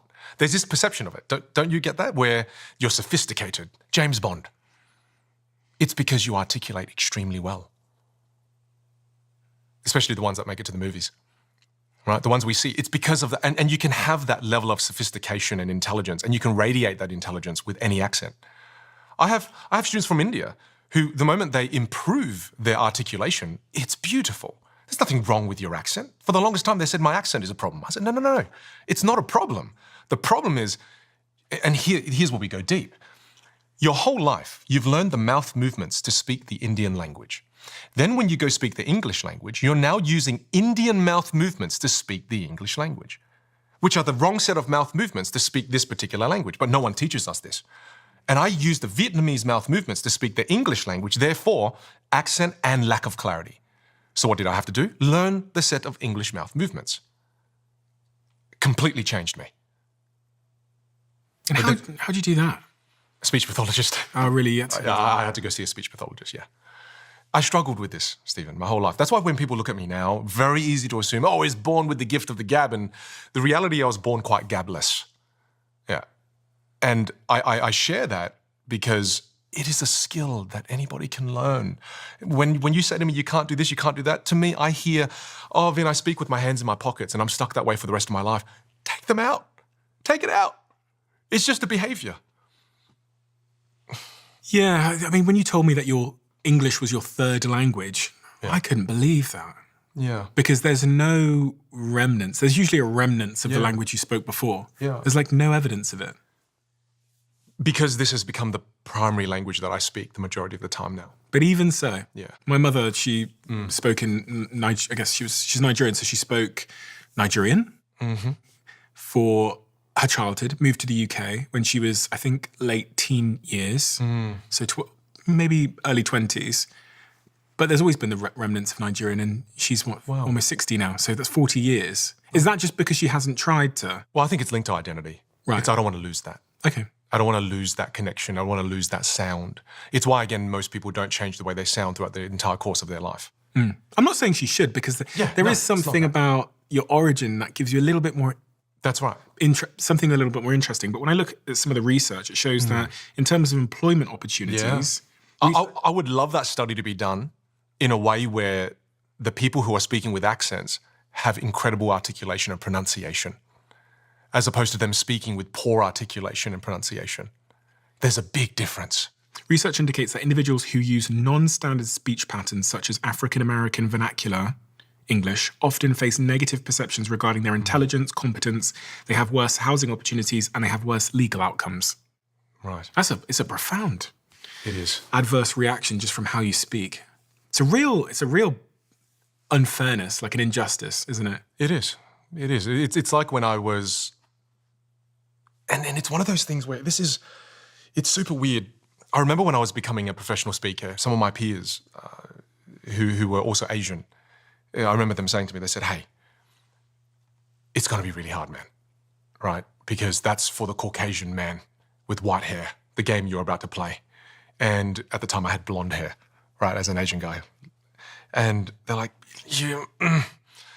there's this thing called a bamboo ceiling, Vin. And I was like, what the hell is a bamboo ceiling? I've never heard of this before. And he goes, oh, it's a ceiling specifically for Asians because it's a bamboo ceiling. It's a ceiling we can't get past, so we call it a bamboo ceiling, right? And again, it's real, right, for many. And I believed it to be real. And for as long as I believed it to be real, I didn't try. I didn't try to go for those gigs with these big Fortune 500 companies. I didn't try, because I was like, there's a bamboo ceiling, I can't. And I remember this quote from Steve Martin that truly inspired me, where it's, be so good they can't ignore you. And then there was a chapter while I was here, I said, you know what? Fuck it. There is no bamboo ceiling for me. All right? I refuse to acknowledge that there is this damn thing. I'm just going to get so good at my damn craft. I'm going to get so good at being on stage. I'm going to duct tape bloody GoPros together and learn this game minute by minute. And I was able to soar in my career to a place where I never could go. And I had those limitations placed on me all my life. All these different labels placed on me all my life, Stephen. And when I choose to believe in them, they had so much power over me. And when I chose not to at times, some of them weren't even real. And I was creating myself by speaking about them all the time. And I couldn't believe where I was able to go with my speaking career. The stages I was able to get on, these companies I was able to work. I said, is this even real? Do they know I'm from the northern suburbs of South Australia, Adelaide? That's wild that you went from not speaking the language to being paid millions to speak the language and to teach the craft and to teach other people how to speak it. Yeah, that's my best friend says that all the time. He goes, it's the most hilarious thing in the world. And I hope that becomes a point of inspiration, that it doesn't matter if English is your only language, second, third, fourth, or fifth. These are just a series of behaviors that anybody can learn. And if this is what you want. Actually, it's even more extreme because you were bullied for not being able to speak the language, so much so that you had to move to 5 different schools. Yeah. And now you earn millions from speaking the language and teaching others how to speak it. Probably some of the same people that would have bullied you. I actually What had a some of them reach out, which was crazy. joking. It was crazy. What a redemption arc. Yeah, well, there was a bully that stole a bike from me and broke my heart. My mum and dad worked for months about to buy me that bike. It was 280 Australian dollars, which was huge during the 90s. It was an incredible BMX bike with stunt peaks and everything. And a bully found out where I lived and stole it and reached out 25 years later to apologize. Should have asked him for that fucking 2. That's why I thought he was going to give me that fucking bike back, but he didn't. And what was crazy was it was so beautiful because of the good vibes I've been able to put out. He saw who I had become, and I thought it was so man of him. I respected him so much for that. And I think a part of me needed it too, where he reached out and said, hey man, he said, I'm so sorry. And I said, hey, I can't thank you enough for this because there's been pain in my heart that I haven't been able to resolve. And you've just resolved some of that for me when you apologized and said sorry. Because my mom, like, again, it was just so meaningful to me, that bike. You know, and again, I was so happy. I was so blown away that he apologized. You know, it was really beautiful. When dealing with people like bullies, workplace bullies, people that are insulting you or patronizing you, what is the best technique conversationally to disarm them or to, you know, to stop them from doing it or to come out on top per se, whatever that might mean? The simplest version of that for me is to use improvisation, yes and. And instead of disagreeing with you, I will humorously agree with you. And again, I'm not sure if this is the best thing in the world people should do, but I diffuse this very simply because I've had it happen to me all my life. Whether they say to me, and it doesn't give them a leg to stand on. They go, oh, you're an idiot. And I'm like, yeah, I'm a bit clumsy at times. I know that. And they don't know where to go with that after that. Right? They go, oh yeah, and you're stupid. And you go, you know what? I've done so many stupid things in my time as an entrepreneur. If you've seen some of it, I hope you haven't seen all of it. What's the yes and technique? The yes and is just when you acknowledge what they're saying and you're just building on top of it, right? It's like, yes, and you're right. Sometimes I can be a bit of an idiot. It requires you to remove your ego though. Because again, and you have to be okay with that because we're all flawed human beings. Aren't you letting them win though in that situation?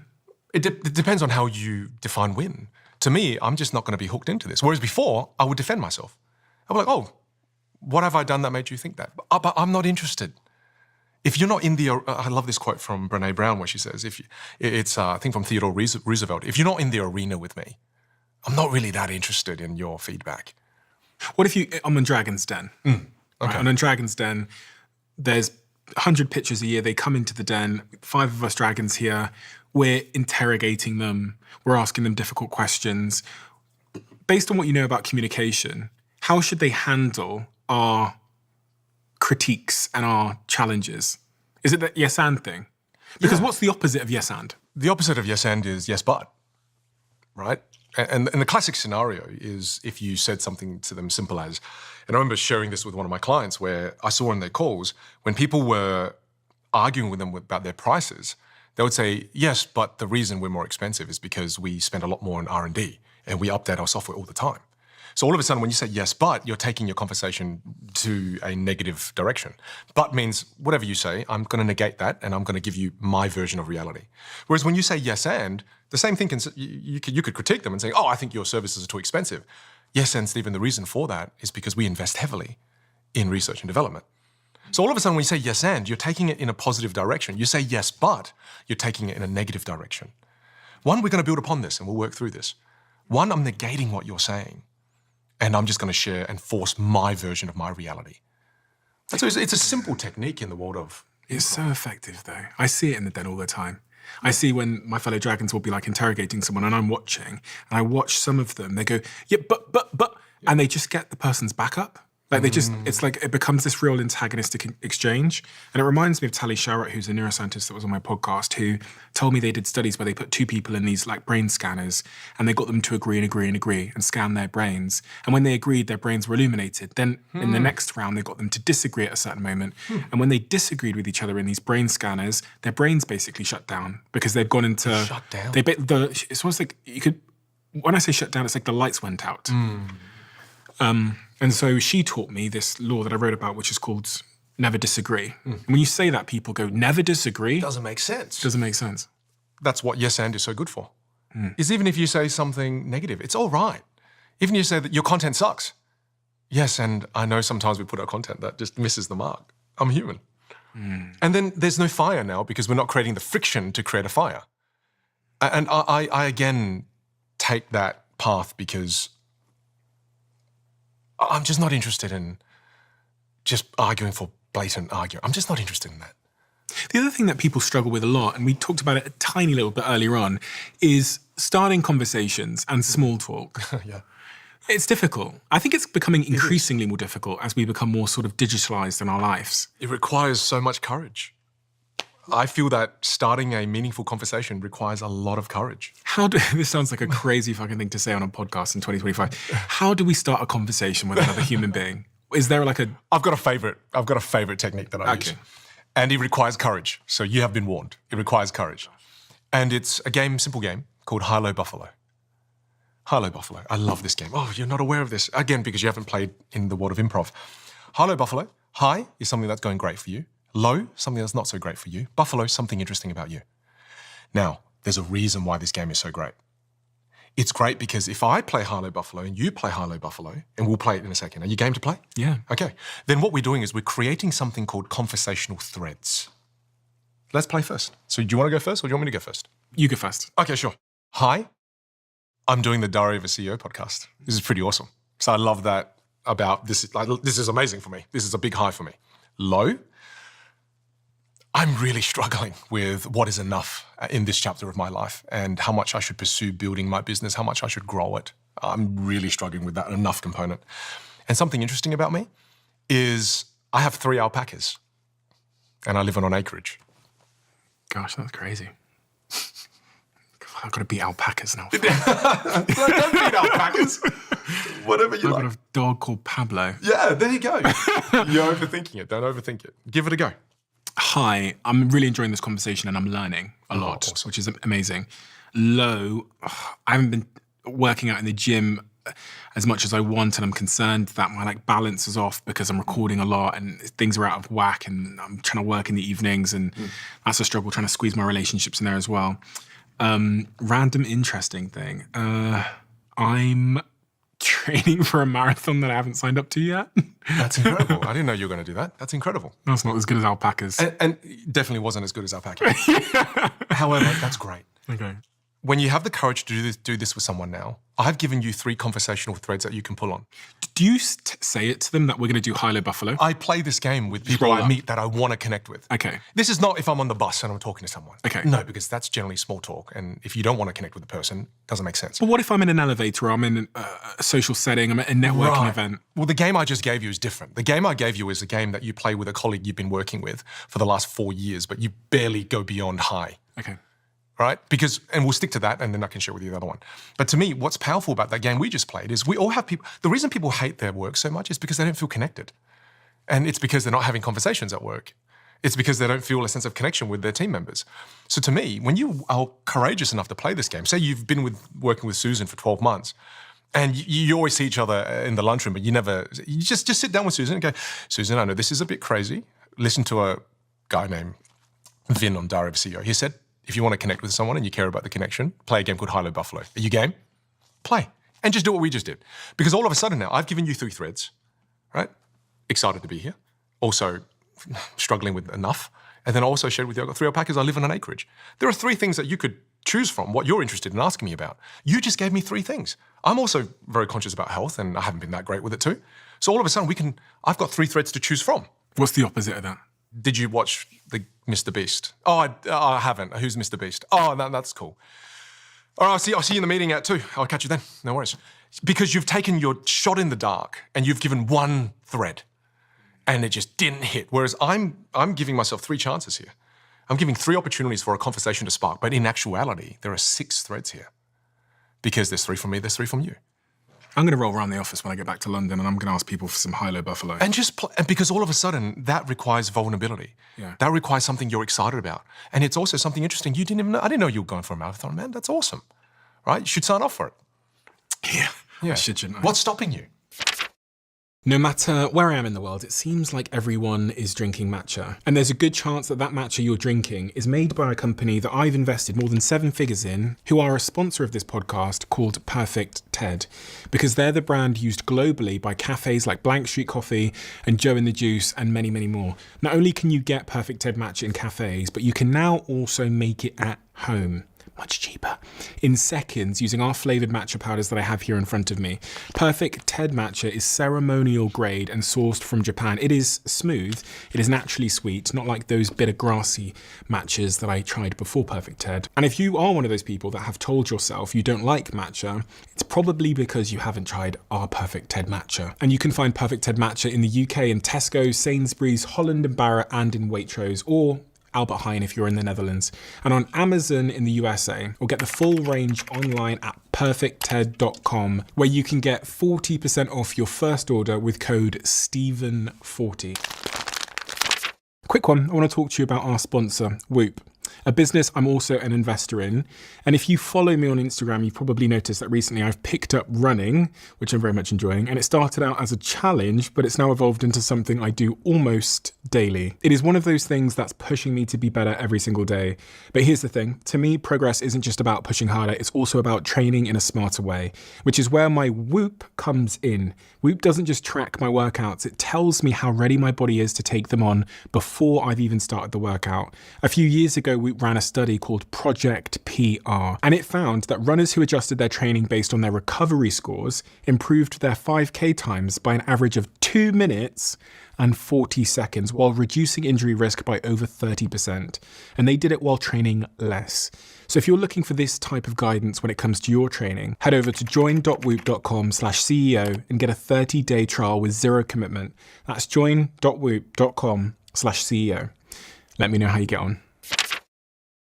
Small talk is so critical. I was reading this study that said 55% of relationships, both professional and personal, are formed through small talk and casual interactions. A study done by the University of Oxford. And it says that 80% of conversations in the workplace involve some form of small talk. That's Harvard Business Review. If I want to be a master at small talk, is there anything else that I need to know? I really struggle with small talk. 3-2-1. I tell my students 3-2-1, which is 3 steps, 2 types, or the one thing. So just have that in the back of your head. There are 3 steps to something, there are 2 types of something, or the one thing is. So when someone's talking to you, you want to keep it fairly brief and you want to kind of minimize that small talk, and you don't want to turn it into big talk. They'll talk to you about something and you go, the one thing about building a personal brand is X, Y, Z, or just X, right? So you go, the one thing about personal branding, if I could share with you now, is the importance of being consistent. Hey, so good to meet you. Let's take a quick selfie. And then you go. So again, you have that framework in your head. Whereas before, when people ask me, Havin, what should I do with my communication skills? I got stuck in the trap of, oh man, I've just heard you talk. There are so many things that I can tell you. I can tell you immediately now, there are 8 things you probably should start focusing on in this sequence. But then now it turns into something I don't want it to be. So now I have that framework. I just think, all right, so in response to this, can I go down to 3 steps to what they're saying?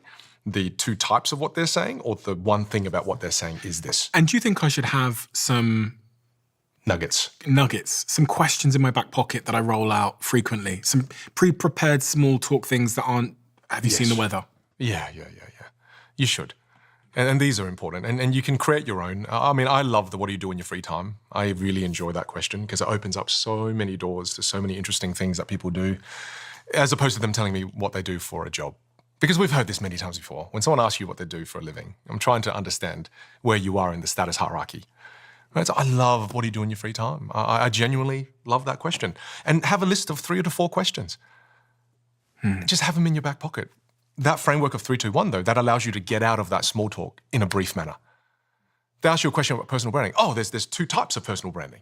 Oh, hey, the 3 steps to personal branding are. Or, hey, the one thing about personal branding is, hey, good luck. So good to see you. Let's take a quick selfie. Is there an art to having a difficult conversation? So say someone has been, always interrupts me at work. I need do you to... know why it happens, though? Why? Because of low levels of physical and low levels of vocal presence. If I talk to you like this, and I'm going to share a really good idea with you, and it's so easy to interrupt this person. So you have to fix that at a foundational level. You have to increase your vocal presence. You have to increase your physical presence because it's infinitely harder to interrupt this version of Vin as opposed to the version of Vin you just experienced before. That's the first thing I would say. At a foundational level, that's what you want to fix. And again, that's to do with volume, that's to do with hand gestures, power sphere, all the things we've spoken about. And by leveling that up, it's much harder to interrupt this person. I couldn't interrupt this guy. It's harder. Yeah. Yeah. Whereas all of a sudden, people aren't aware of that. And they think, oh, people interrupt me just because people are rude. No, it's because you haven't indicated that you're taking the floor right now. This is why I say to people who get interrupted all the time, all right, here's another simple strategy. If everyone's sitting around a team meeting, stand when you're about to deliver your point. Because when you stand, you now have more physical presence. So all of a sudden, people won't interrupt you as long as you're standing because I'm still talking. The biggest objection people have to the pause is they say, oh, but if I pause, people interrupt me. Not if you're standing. If you're standing and you pause, it's clearly a pause for effect. I'm still taking the floor. Right? So there are so many other things you could do to prevent it from happening. You can even prime the conversation. If you know there's a serial interrupter, sorry, I do this sometimes. If there's a serial interrupter in your environment, and I was just pointing at myself there, I don't interrupt because I want to be a jerk. Sometimes I feel like, oh, I want to add value. And that's, I want to give them the benefit of the doubt. That's what most of them want to do. But then there's the 1% that are just serial interrupters. I want to take the floor. They don't respect you. They don't respect you. Yeah, I want that floor. That, very difficult. You have to have a private conversation with them outside. But to the 99% of people who are interrupting because they want to add value, you just need to prime the conversation. You just need to say, hey, look, to everyone in the team, I want to share my idea. If you give me 5 minutes at the end of it, I would love to ask for your input. But I'd love to share my idea completely and wholly. Is that okay? And I just get them all to agree. And if they do butt in after I've said that, I can let them say the thing and I'll go, thanks, Stephen. I'm still sharing the idea. I'll come back to your question in a moment. And then you have to reclaim your land. Do you think you have to mirror someone's, you talked about these 5 foundations. Yeah. Am I meant to mirror yours to relate and resonate with you? It's one of the fastest ways to build rapport with someone. We learn about it through body language. I think a lot of people understand the concept of matching and mirroring when it comes to body language, right? If you come up to someone and you want to build rapport quickly and they've got big body language, if you do the same, then it will help them feel more connected to you, right? People rarely think about it with their voice. And that's the same thing. The years of going on stage and speaking, I've had so many people come up to me where, imagine someone comes up to me and they're like, oh, hey, Vin, that was an amazing keynote. And I took that same energy of Vin on stage to go, oh, thank you so much for coming up. Hey, thank you, I appreciate it. You'd freak the hell out of them, right? So instead of that, I match and mirror their vocal foundations. I'm like, oh, hey, thank you so much for coming up. I know it's a bit scary to sometimes meet us, but when we fart, it still smells. So, hey, thank you so much for coming up and connecting with me. The idea is you don't stay there though. Mm-hmm. You meet them where they are, and then you take them to where you want to go. So I'm meeting them where they are, so they're comfortable, and we build rapport and connection. So I'm like, oh, hey, so good to have you come up. Thank you so much. And hey, if you took a moment for a second, what was your favorite part? What did you really connect with when you were talking to me? So I met them where they are, and then I slowly bring them to where I want to go. And it happens like magic, where you will see them slowly come out of their shell a little more. You've got to meet them where they are first. To build that rapport, I've heard you talk about this thing called FORD. Yes. F-O-R-D. We're talking about family, occupation, recreation, and dreams. And what's the context there? Well, these are the points of conversation that I could talk about if I wanted to engage with that person for a longer period of time. Instead of just thinking about what they do, that's what I always used to do. I always used to think about career, occupation. Oh, what do you do? I tend to default to that when I was in the keynote speaking career. But then FORD is just a wonderful acronym to go, well, there's so many other things we could talk about. There's so many other things we could talk about, right? I could talk about family, recreation, occupation, and your dreams. And why does having a broader set of things to talk about cause more resonance and connection? Because that interaction feels different to every other one. Okay. Otherwise, it always feels like occupation. It's always about occupation.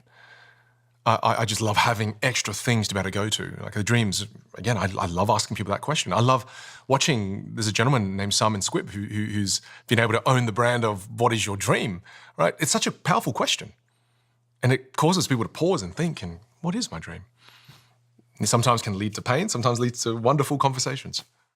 There's something about the depth of the question, I think, as well, that just like... It hits people. Yeah. It hits people. Especially the vulnerable thing. When you started saying that you were struggling with too much. Yeah. There's something that changed in me. I was like, oh. Yeah. He is human. That's why high-low buffalo is so powerful. Is because, and that's why I say it requires courage. Because I know that the moment people heard me say that, they clench their butt cheeks.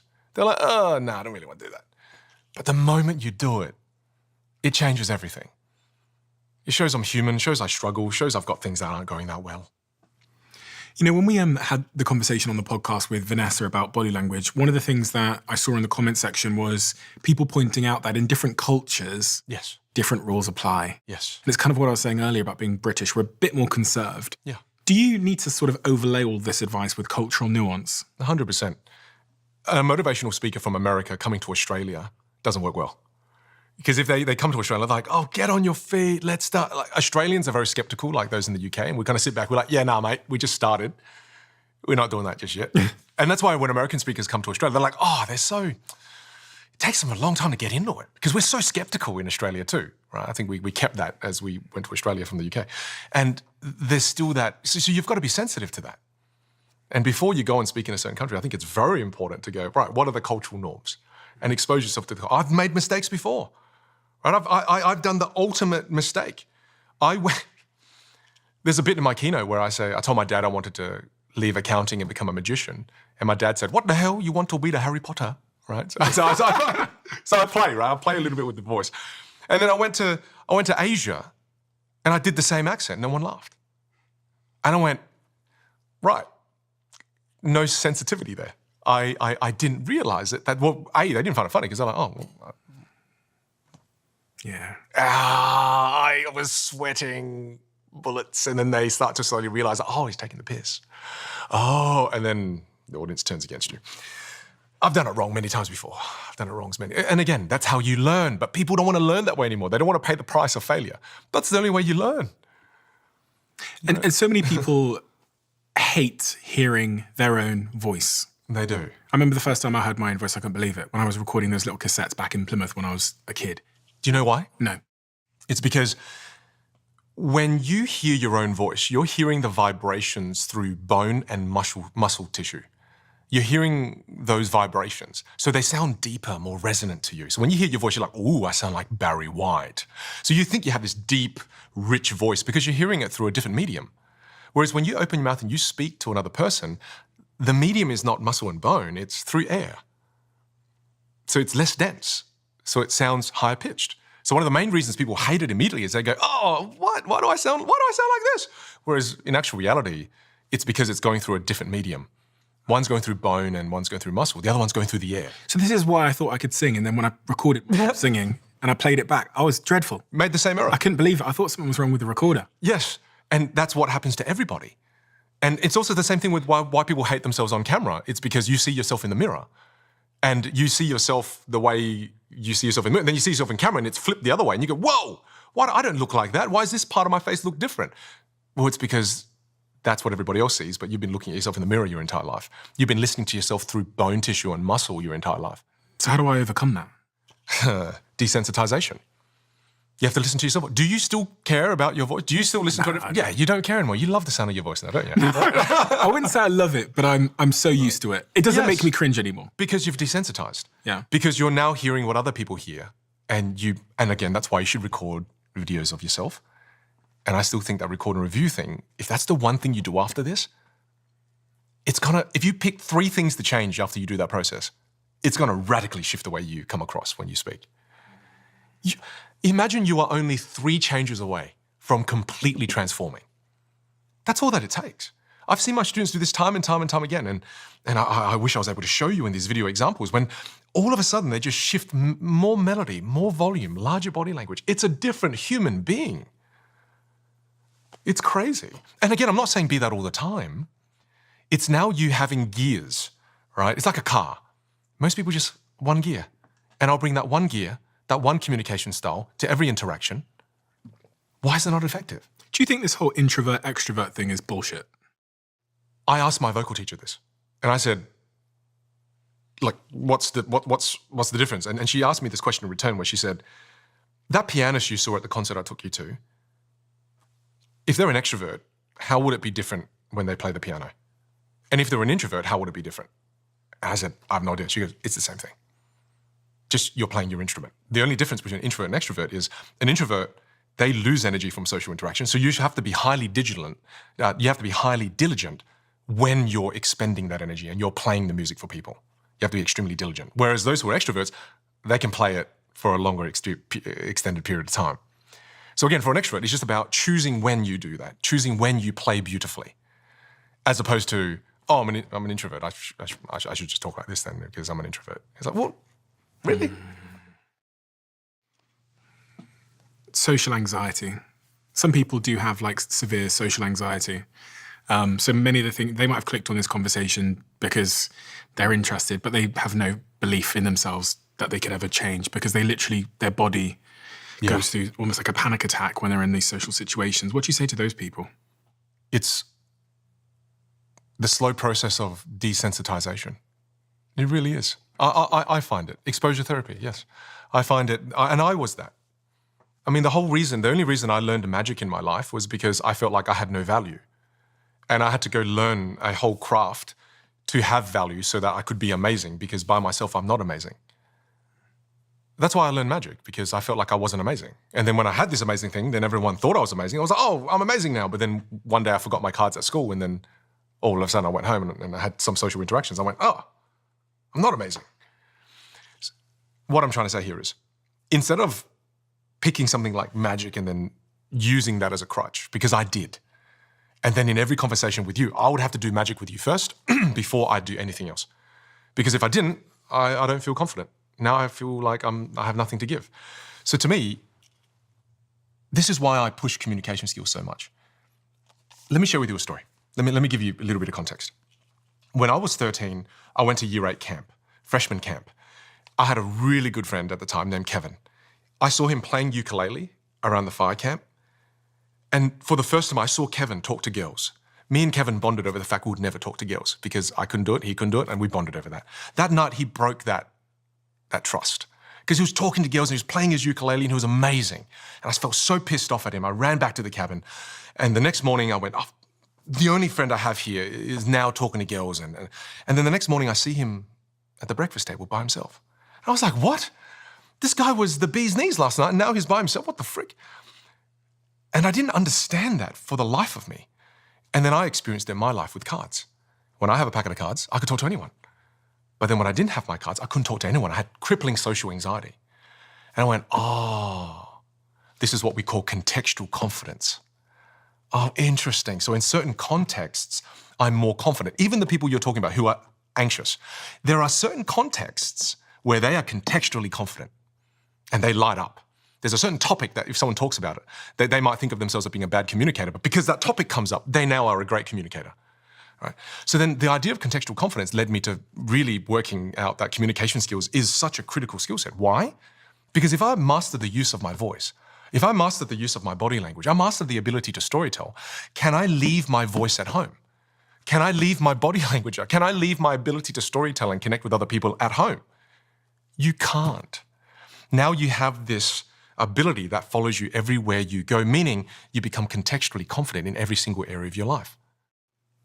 Do you get tired when you go home? Yes, 100%. I can imagine, because you are high energy. Because I choose to give. Yeah. I'm consciously choosing to do that. And there are times when I choose not to.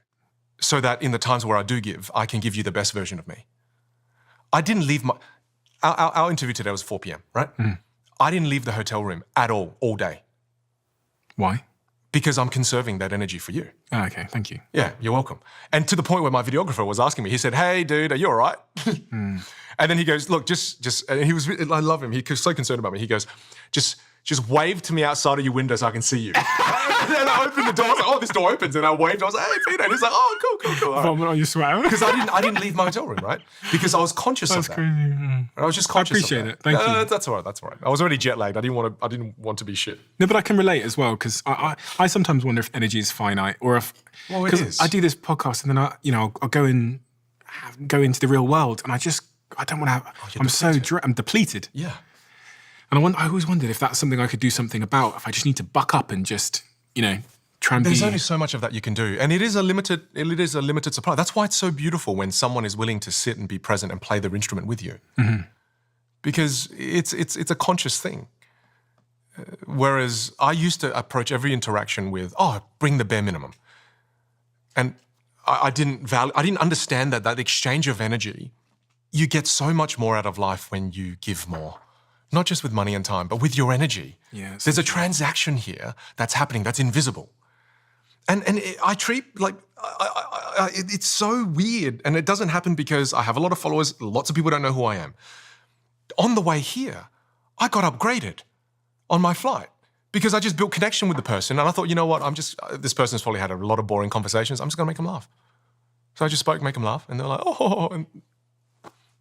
And it happens. I feel like I've just found this cheat code in life where I keep my energy when I need it. And when there are times I need it, I'll use the energy. Like a currency. Yeah, it is. And I didn't think they were going to give me an upgrade, but they did, which was so cool, right? And they felt good too. You probably hypnotized them or something. Yeah, I don't know. Maybe magic trick. Yeah. It's it's an energy bribe. Going back to what you said earlier, you said that you're at a phase in your life where you're struggling with the thought that when is enough enough?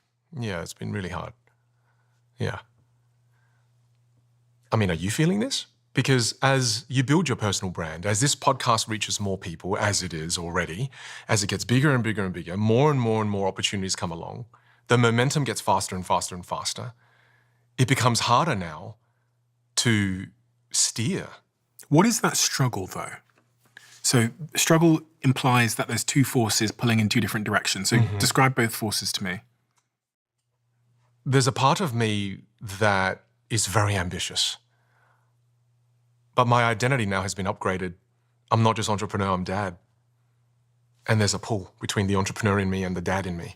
And it's mutually exclusive. Yes. And they're both so strong. And I've never felt it this strong. My daughter's about to turn 1. My son's 7, turning 8. And these forces now, Stephen, are so strong because my father was so good in my life. Such a pillar in my life that I used to be away 180 days a year. Right? I missed out on so much of my son's upbringing. And I don't want to make that same mistake. And again, I didn't realize I didn't see the correlation between success and sacrifice. I drank the Kool-Aid. I thought, you can have everything. You can have everything. And I haven't found a way to do that because the more success I have, there's sacrifice that comes right behind it. You know, and I've just am learning what is the amount of sacrifice that I'm willing to have. And it's so hard because as I value being, like, the more I value being a father, the bigger these opportunities that come along as well. And then you're like, so it's this constant push and pull. And how are you navigating that? In terms of, have you got a framework for the decision or a framework to know what you should say yes to and what you shouldn't? Every 6 months, I do a process called Recalibrate. And Recalibrate is a process I came up with one of my best friends and myself, Ali Tarai. He's one of the founders of a company called Future Golf in Australia. And we go away for about half a week to a week, and we get permission from our families. And we review and reflect on the last 6 months and how we've lived and the decisions we've made. And we go through memorable moments, and we'll go through down moments. And because we both journal, we can reflect back quite accurately on, what made us feel shit in the last 6 months? And then we save ourselves from doing those same actions in the next 6 months. And then the things that made us feel good, we go, all right, those go in the more of category. So now how can we do more of those things that made us feel good? So the way I protect myself from that is by doing this process. But even then, the push and pull it's always ever present. That struggle is always there. What is your ambition? I told you about my 2 kids, right? I had very selfish ambitions early on in my career, very ambitious. My own, which was to make a lot of money, to be able to do all these different things that I wanted to do in the material world and all of that. And then my son was born, and he was born in 2017. And we were in America, and we were first-time parents, and we didn't know what to expect. We didn't have many friends while we were here, and we were super isolated. So we didn't have other kids around my son, and I'll still remember this trip I went on to Japan with my cousin and her husband. They're both psychologists. And we're 1 week into that trip. And I remember them saying, hey, we have something really important we need to talk to you about. And I was like, what the hell, guys? Why are you being all serious? What's going on? And they sat my wife and I down and they said, we think Xander is autistic, my son. And at that point, because I thought it was because of me being away. I thought it was because I'm away so much that you didn't want to connect with me. And they confirmed that they said all these things, eye contact, maybe he won't be verbal, maybe. It was one of the most difficult periods of my life. And then my wife leaned over and she said, do you think it's by chance that one of the greatest things that people who are on the spectrum struggle with, you're really great at? Do you think it's by chance that he came to us? And at that point, I was not teaching communication skills really yet. And it's almost a very selfish goal. But the reason I teach it is because I think you know that one of the main things that happens when you teach something, Stephen, is that you become better at it. You deepen your knowledge in that arena. You get better at teaching it. You get better and better and better at teaching it. A big part of my ambition in this chapter of life is to get so good at teaching this that I can help my son. Class filled with hundreds of people. And he just walks up on stage, grabs the mic and talks and asks me if can I have this book, Dad? I'm like, yes, of course you can. He did something that scared every single person in that room, and we didn't push him to do it. And how do we make that happen? He came to that theatre with me 30, 40 times. First times, you stand outside the theatre, you just listen to Dad's voice. Then you open the door, you stand in there, and you can kind of see Dad from afar. Too much, okay, that's all right, you got overwhelmed, step back out. And just step by step by step by step, my son was able to gradually walk on stage and do the thing he did. And I just went, wow, this is so cool. Because me teaching this, I've understood now, wow, I can break it down to micro steps for you. And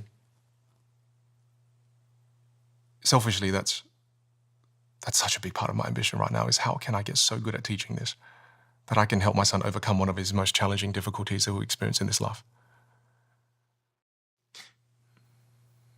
Incredibly beautiful.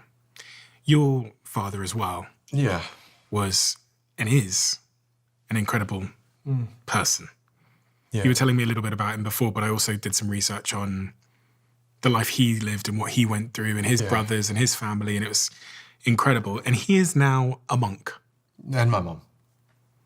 Tell me about that conversation. Yeah, Mum and Dad, before I moved to the US, we sat around a kitchen table like this and they said, hey, we've got a big bombshell to drop on you and we want to become monks, right? We've been playing the money game, we've been playing the status game and we're suffering. We're suffering and we've been following Buddhism for years and we find so much peace in this pathway. He said we're suffering? Yeah. How? We would buy a new car because one of my uncles bought a new car. We'd buy a new house and a two-story house because one of my uncles bought a two-story house. And I watched my dad play this and I saw it. And it got to the point where we got a jet ski and we didn't have a boat license. So what are we doing with the jet ski? And it became this weird moment where I was like, oh, Dad, can we take it out? Oh, no, we can't because none of us have a boat license. So Dad had his own suffering in his life. He went from nothing in Australia to building incredible businesses with his brothers, right? They started one of South Australia's first grocery stores, and then they went to buy pharmacies and restaurants and takeaway stores. They did commercial property, residential property. So they built all this up. And they'd fled from... They fled from war. From war in So Vietnam. they started from nothing in Australia. And I watched them do that, right? The most memorable thing that led me to this path of entrepreneurship that I am in now is I saw them. We would have 3 bedrooms in the house. 1 was for sleeping. The other 2 were sewing rooms. And then after you finish sewing all day, you go outside and you peel onions and you get paid 50 cents per 20-kilo bag of onion that you peel. You get 50 cents for that whole bag peeled. And then after that, every part of our garden was dug up to grow vegetables that we will sell for 10 cents a bunch at the local grocery store. And then after that as well, they would also cook these delicious things in Vietnamese called bánh tét, and then we would cook them and sell them for 50 cents each inside the house, right? And that's what we were doing. So I watched them do that, to then buying a farm, to then realizing that, oh, the farmers sell to an agent, the agent sells it to grocery stores. Oh, we should save up money. Saved up for years, bought a grocery store. So then we became the farm, we became the grocery store, all right? And I just watched them do all of these different things. And there were years where Dad was really happy, but then there were years that started to come where I saw him really empty. And you're just going through the motions of doing things because Uncle did it, so I guess I'll do it too. And that's what he meant by suffering, is that they were playing that money game and they were playing that status game. And they felt there was an exhaustion to it. When we had that conversation, there was such exhaustion there. And I remember feeling it, what made me think, because it got in my head, I was thinking, oh, you just want to get a divorce. But then when I felt the exhaustion of it, I went, oh, wait, are you exhausted of each other? Or I went, wow, there's a game you're playing and you're so exhausted. And you found freedom because you're so excited for this other thing. And this other thing was becoming a monk. Becoming a monk, they renounced everything. Renounced everything? Yeah. And then I became the person that then had to give some of the things that they needed. I think one of the greatest gifts that my parents have given me is not giving me an inheritance. It's one of the greatest things that, at the time, I wanted to negotiate that so bad. I was like, 20%, can we just split it a little bit? But one of the greatest things they did, because that didn't kill my drive. Was it a lot of stuff they had? Yeah, they had money. Millions? Yeah. And then and then I almost had it. Then there's a part where, and again, to be completely truthful with the journey, then I was like, oh, but then now I need to help you.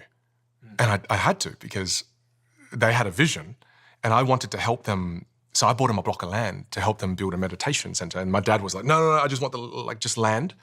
And then he had a shed there. And then he said, just whoever comes to help us put the shed together, that will be the meditation center. It doesn't need to be anything more than that. And then he had all these people in the Vietnamese community come along and... Which you paid round the back? No, I didn't. I didn't pay them. I had to pay some diggers to come in to actually, move the land in certain places, but I was happy to do that. And then I saw them build this beautiful little spot where it was filled with gardens, with vegetables and self-sufficient now. And people in the Vietnamese culture come to them because a lot of them are suffering from PTSD, but they don't acknowledge it. Where is this place? In South Australia. We've got a little block of land and, it's called Nang Mai. And then they just have people go there. Vietnamese, because my dad doesn't speak English that well. So he's got a bunch of people from the Vietnamese culture coming to him who are suffering from the war.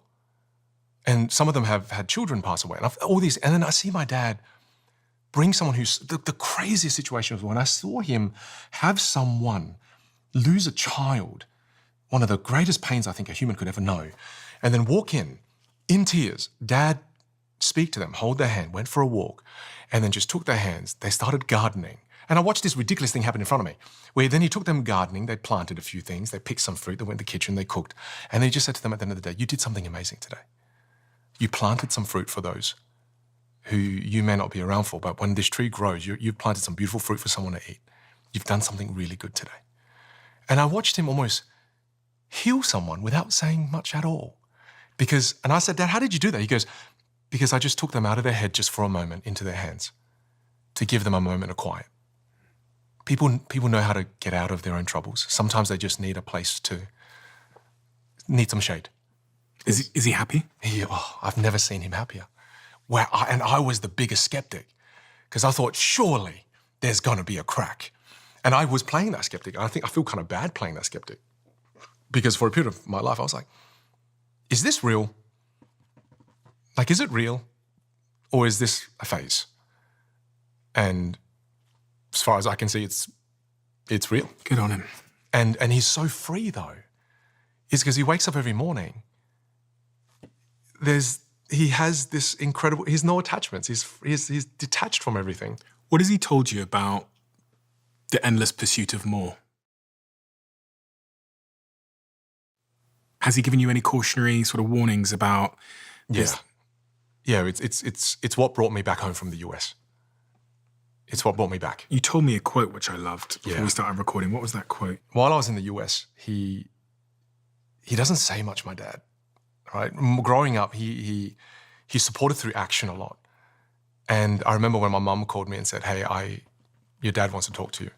And this is when I was in the US and I was so knee deep in the keynote speaking career. I was on the road 200 days a year and I was doing 80 speeches. It was such a addictive career because so financially rewarding, so fulfilling as well. And I loved performing and it was so amazing. And I couldn't get out of that world, but I was so lonely here in the US. I was so miserable.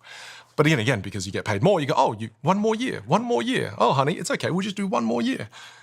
And my dad called and he just said a sentence that brought me home. And the sentence was, and I'll preface this because he knows I love medieval movies. I love this kind of movies. And he said, a king that knows the limits to his desires will rule a lifetime. And I'd lost track of my desires at that point. What does he mean by that? You'll notice kings that want to continually conquer.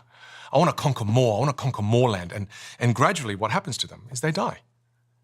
They get killed.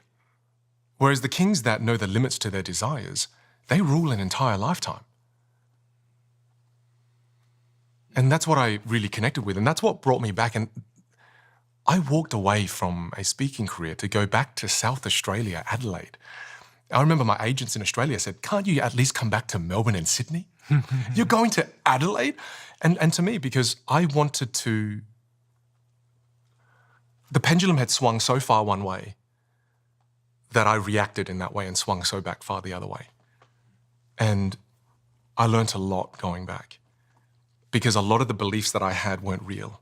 I believed that I had to be here in Southern California to have this business that I wanted to build.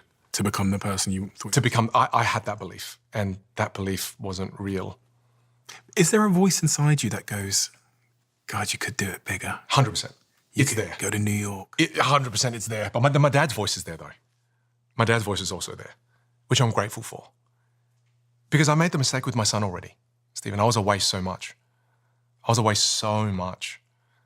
I don't want to make the same mistake with him ongoing. I wanted to recalibrate. Because here's what would normally happen to me. I would always achieve the goals of a previous version of me and then go, oh, I'm unhappy. Oh, it's because you achieved the goals of a previous version of you. I wasn't aligning the things that I was doing with the present version of me because I never took the time to sit still. That's why the recalibrate trips that I go on with my best mate Ali are so vital to me because I'm learning how to take action that's more aligned with the present version of me. I've got a previous version of you here. Starving for attention and desperate. Felt really lonely because I moved schools so many times. Most people go to university with a group of strong friends. I went to 5 schools. What did he need to hear? If you could teleport back and you could have a whisper in his ear and just give him a couple of sentences at that moment in time, what would you say to him? I tell him not to be so attached to who you currently are. Stop being so attached to this identity that you've created. Not only are other people going to try to keep you inside this, you're the one that's keeping you inside this. You keep blaming other people, saying that, oh, everyone's stopping me from becoming the person that I am. No. Listen, Vin, it's you. You're the one stopping you from becoming the future version of you. And the simple word would just be, just let go. Let go of that present version of you. I hung on to it. Why do we hang on to it? As much as my reality sucked in that moment, I felt safe. Familiar. Familiar. And it felt like home. Because what is home? Home is just the familiar. And the coolest thing about traveling, Stephen, is that as I traveled more, before home, I would tell you, oh, home to me is Salisbury Downs. And then as I started to travel around my own city, I go, oh, no, home is Adelaide. Then I started to go camping. Oh, home is South Australia. As I traveled, oh, home is Australia. Then I started to live in America. Oh, home is America. And then home gradually becomes the world. There's this beautiful concept where, again, I just kind of, home to me is just a familiar. And at that point, my home was Salisbury Downs. My home with this such limited version of Vin. And I was too afraid to venture out of Salisbury.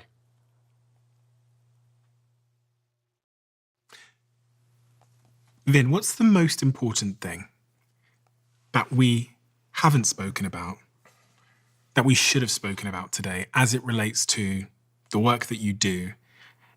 And if you had to guess what the person at home, that question that they have that I didn't ask, that they're screaming at the screen, what it might be that we didn't cover, what do you think it would be? One big thing is, so I've taught you all these different things you can do with your voice, all these different things you can play with your body language.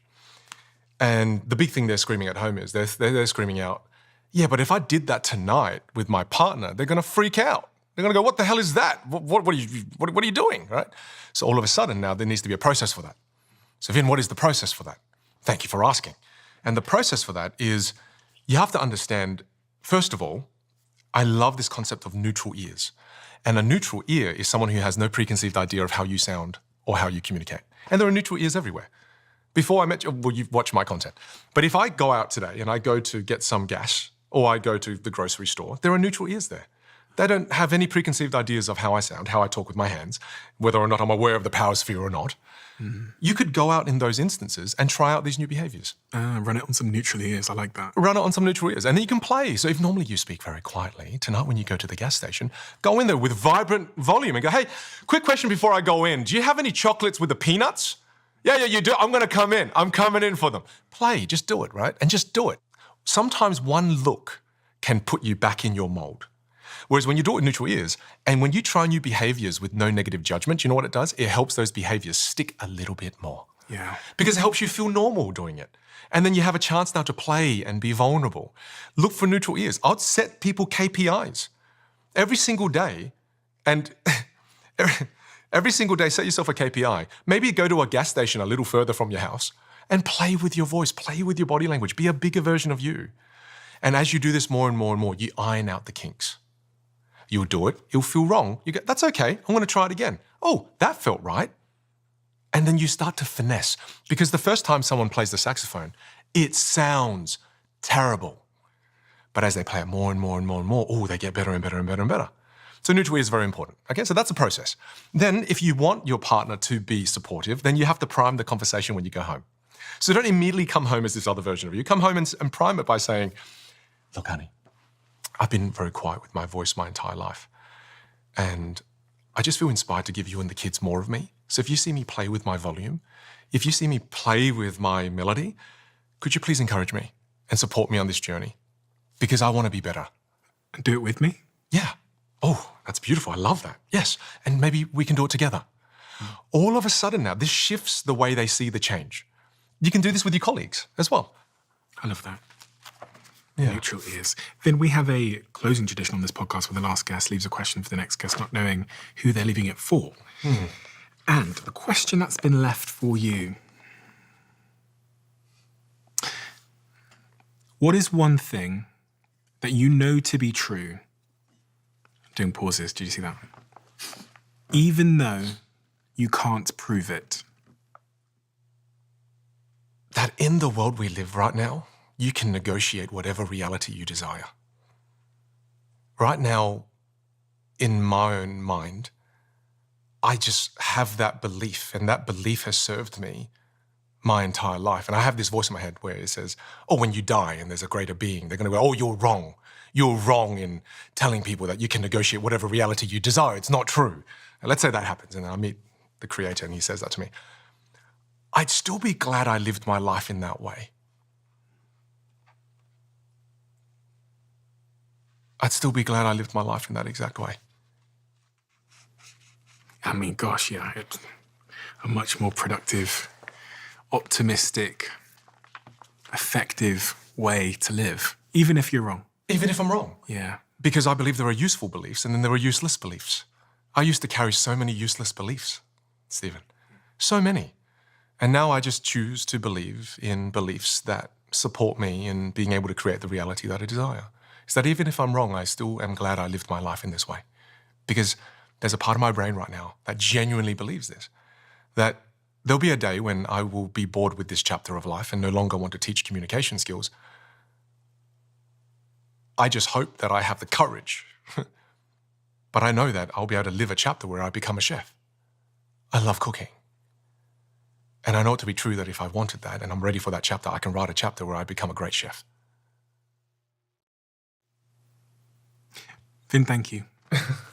Thank you for coming all the way from Australia, and thank you so much for the work that you do. You're so remarkably good at making the complex simple. And I think I really, really deeply believe, and this is why I wanted to speak to you, I really, really believe that there's so many people, this is interesting language I'm about to use, that are basically being unfairly treated by the world because for whatever reason they didn't come across the skills that you've spent many, many, many years giving to people. And I just really hope that there's someone listening now who has had that, and I know there will be because there's so many people in your audience and I've seen the feedback that you get, who's had the trajectory of their life altered in relationships, professions, the job, the promotion, family, communication, whatever it might be, because of you. And I know, because I've seen the comments, I know that there are many, many, many, many, many, many thousands and thousands and thousands of people who have said exactly that. So on behalf of all of them, but also on behalf of the people that have even one tool out of what you've said today, one place to start on that journey towards a different tomorrow trajectory, life, thank you. Thank you for the work that you do. I know it must get fucking boring after a while, doing the same thing, saying the same stuff, being asked the same questions, getting the same DMs. Yeah. But it is so important. It really is. You know, because as you experienced as a young man, the way that you can feel, the isolation, the loneliness, the disconnect, the feelings that you're different and that you're missing something can really drive you down a very miserable, despairing path in life. And someone like you helps people turn the lights on and shows them a better way. So thank you on behalf of all those people. Thank you, Stephen. And there's a word that I call my students. Maybe we can end on this. And the word I call them is luminaries. Because I call all of my programs stage, right? Stage. And they go, why do you call it stage? And I go, oh, it's stage because of Shakespeare's quote, all of life is a stage. All the world's a stage. And to me, it's true because when I wake up in the morning, the first stage I step on is the stage of fatherhood. And how I show up on that stage matters.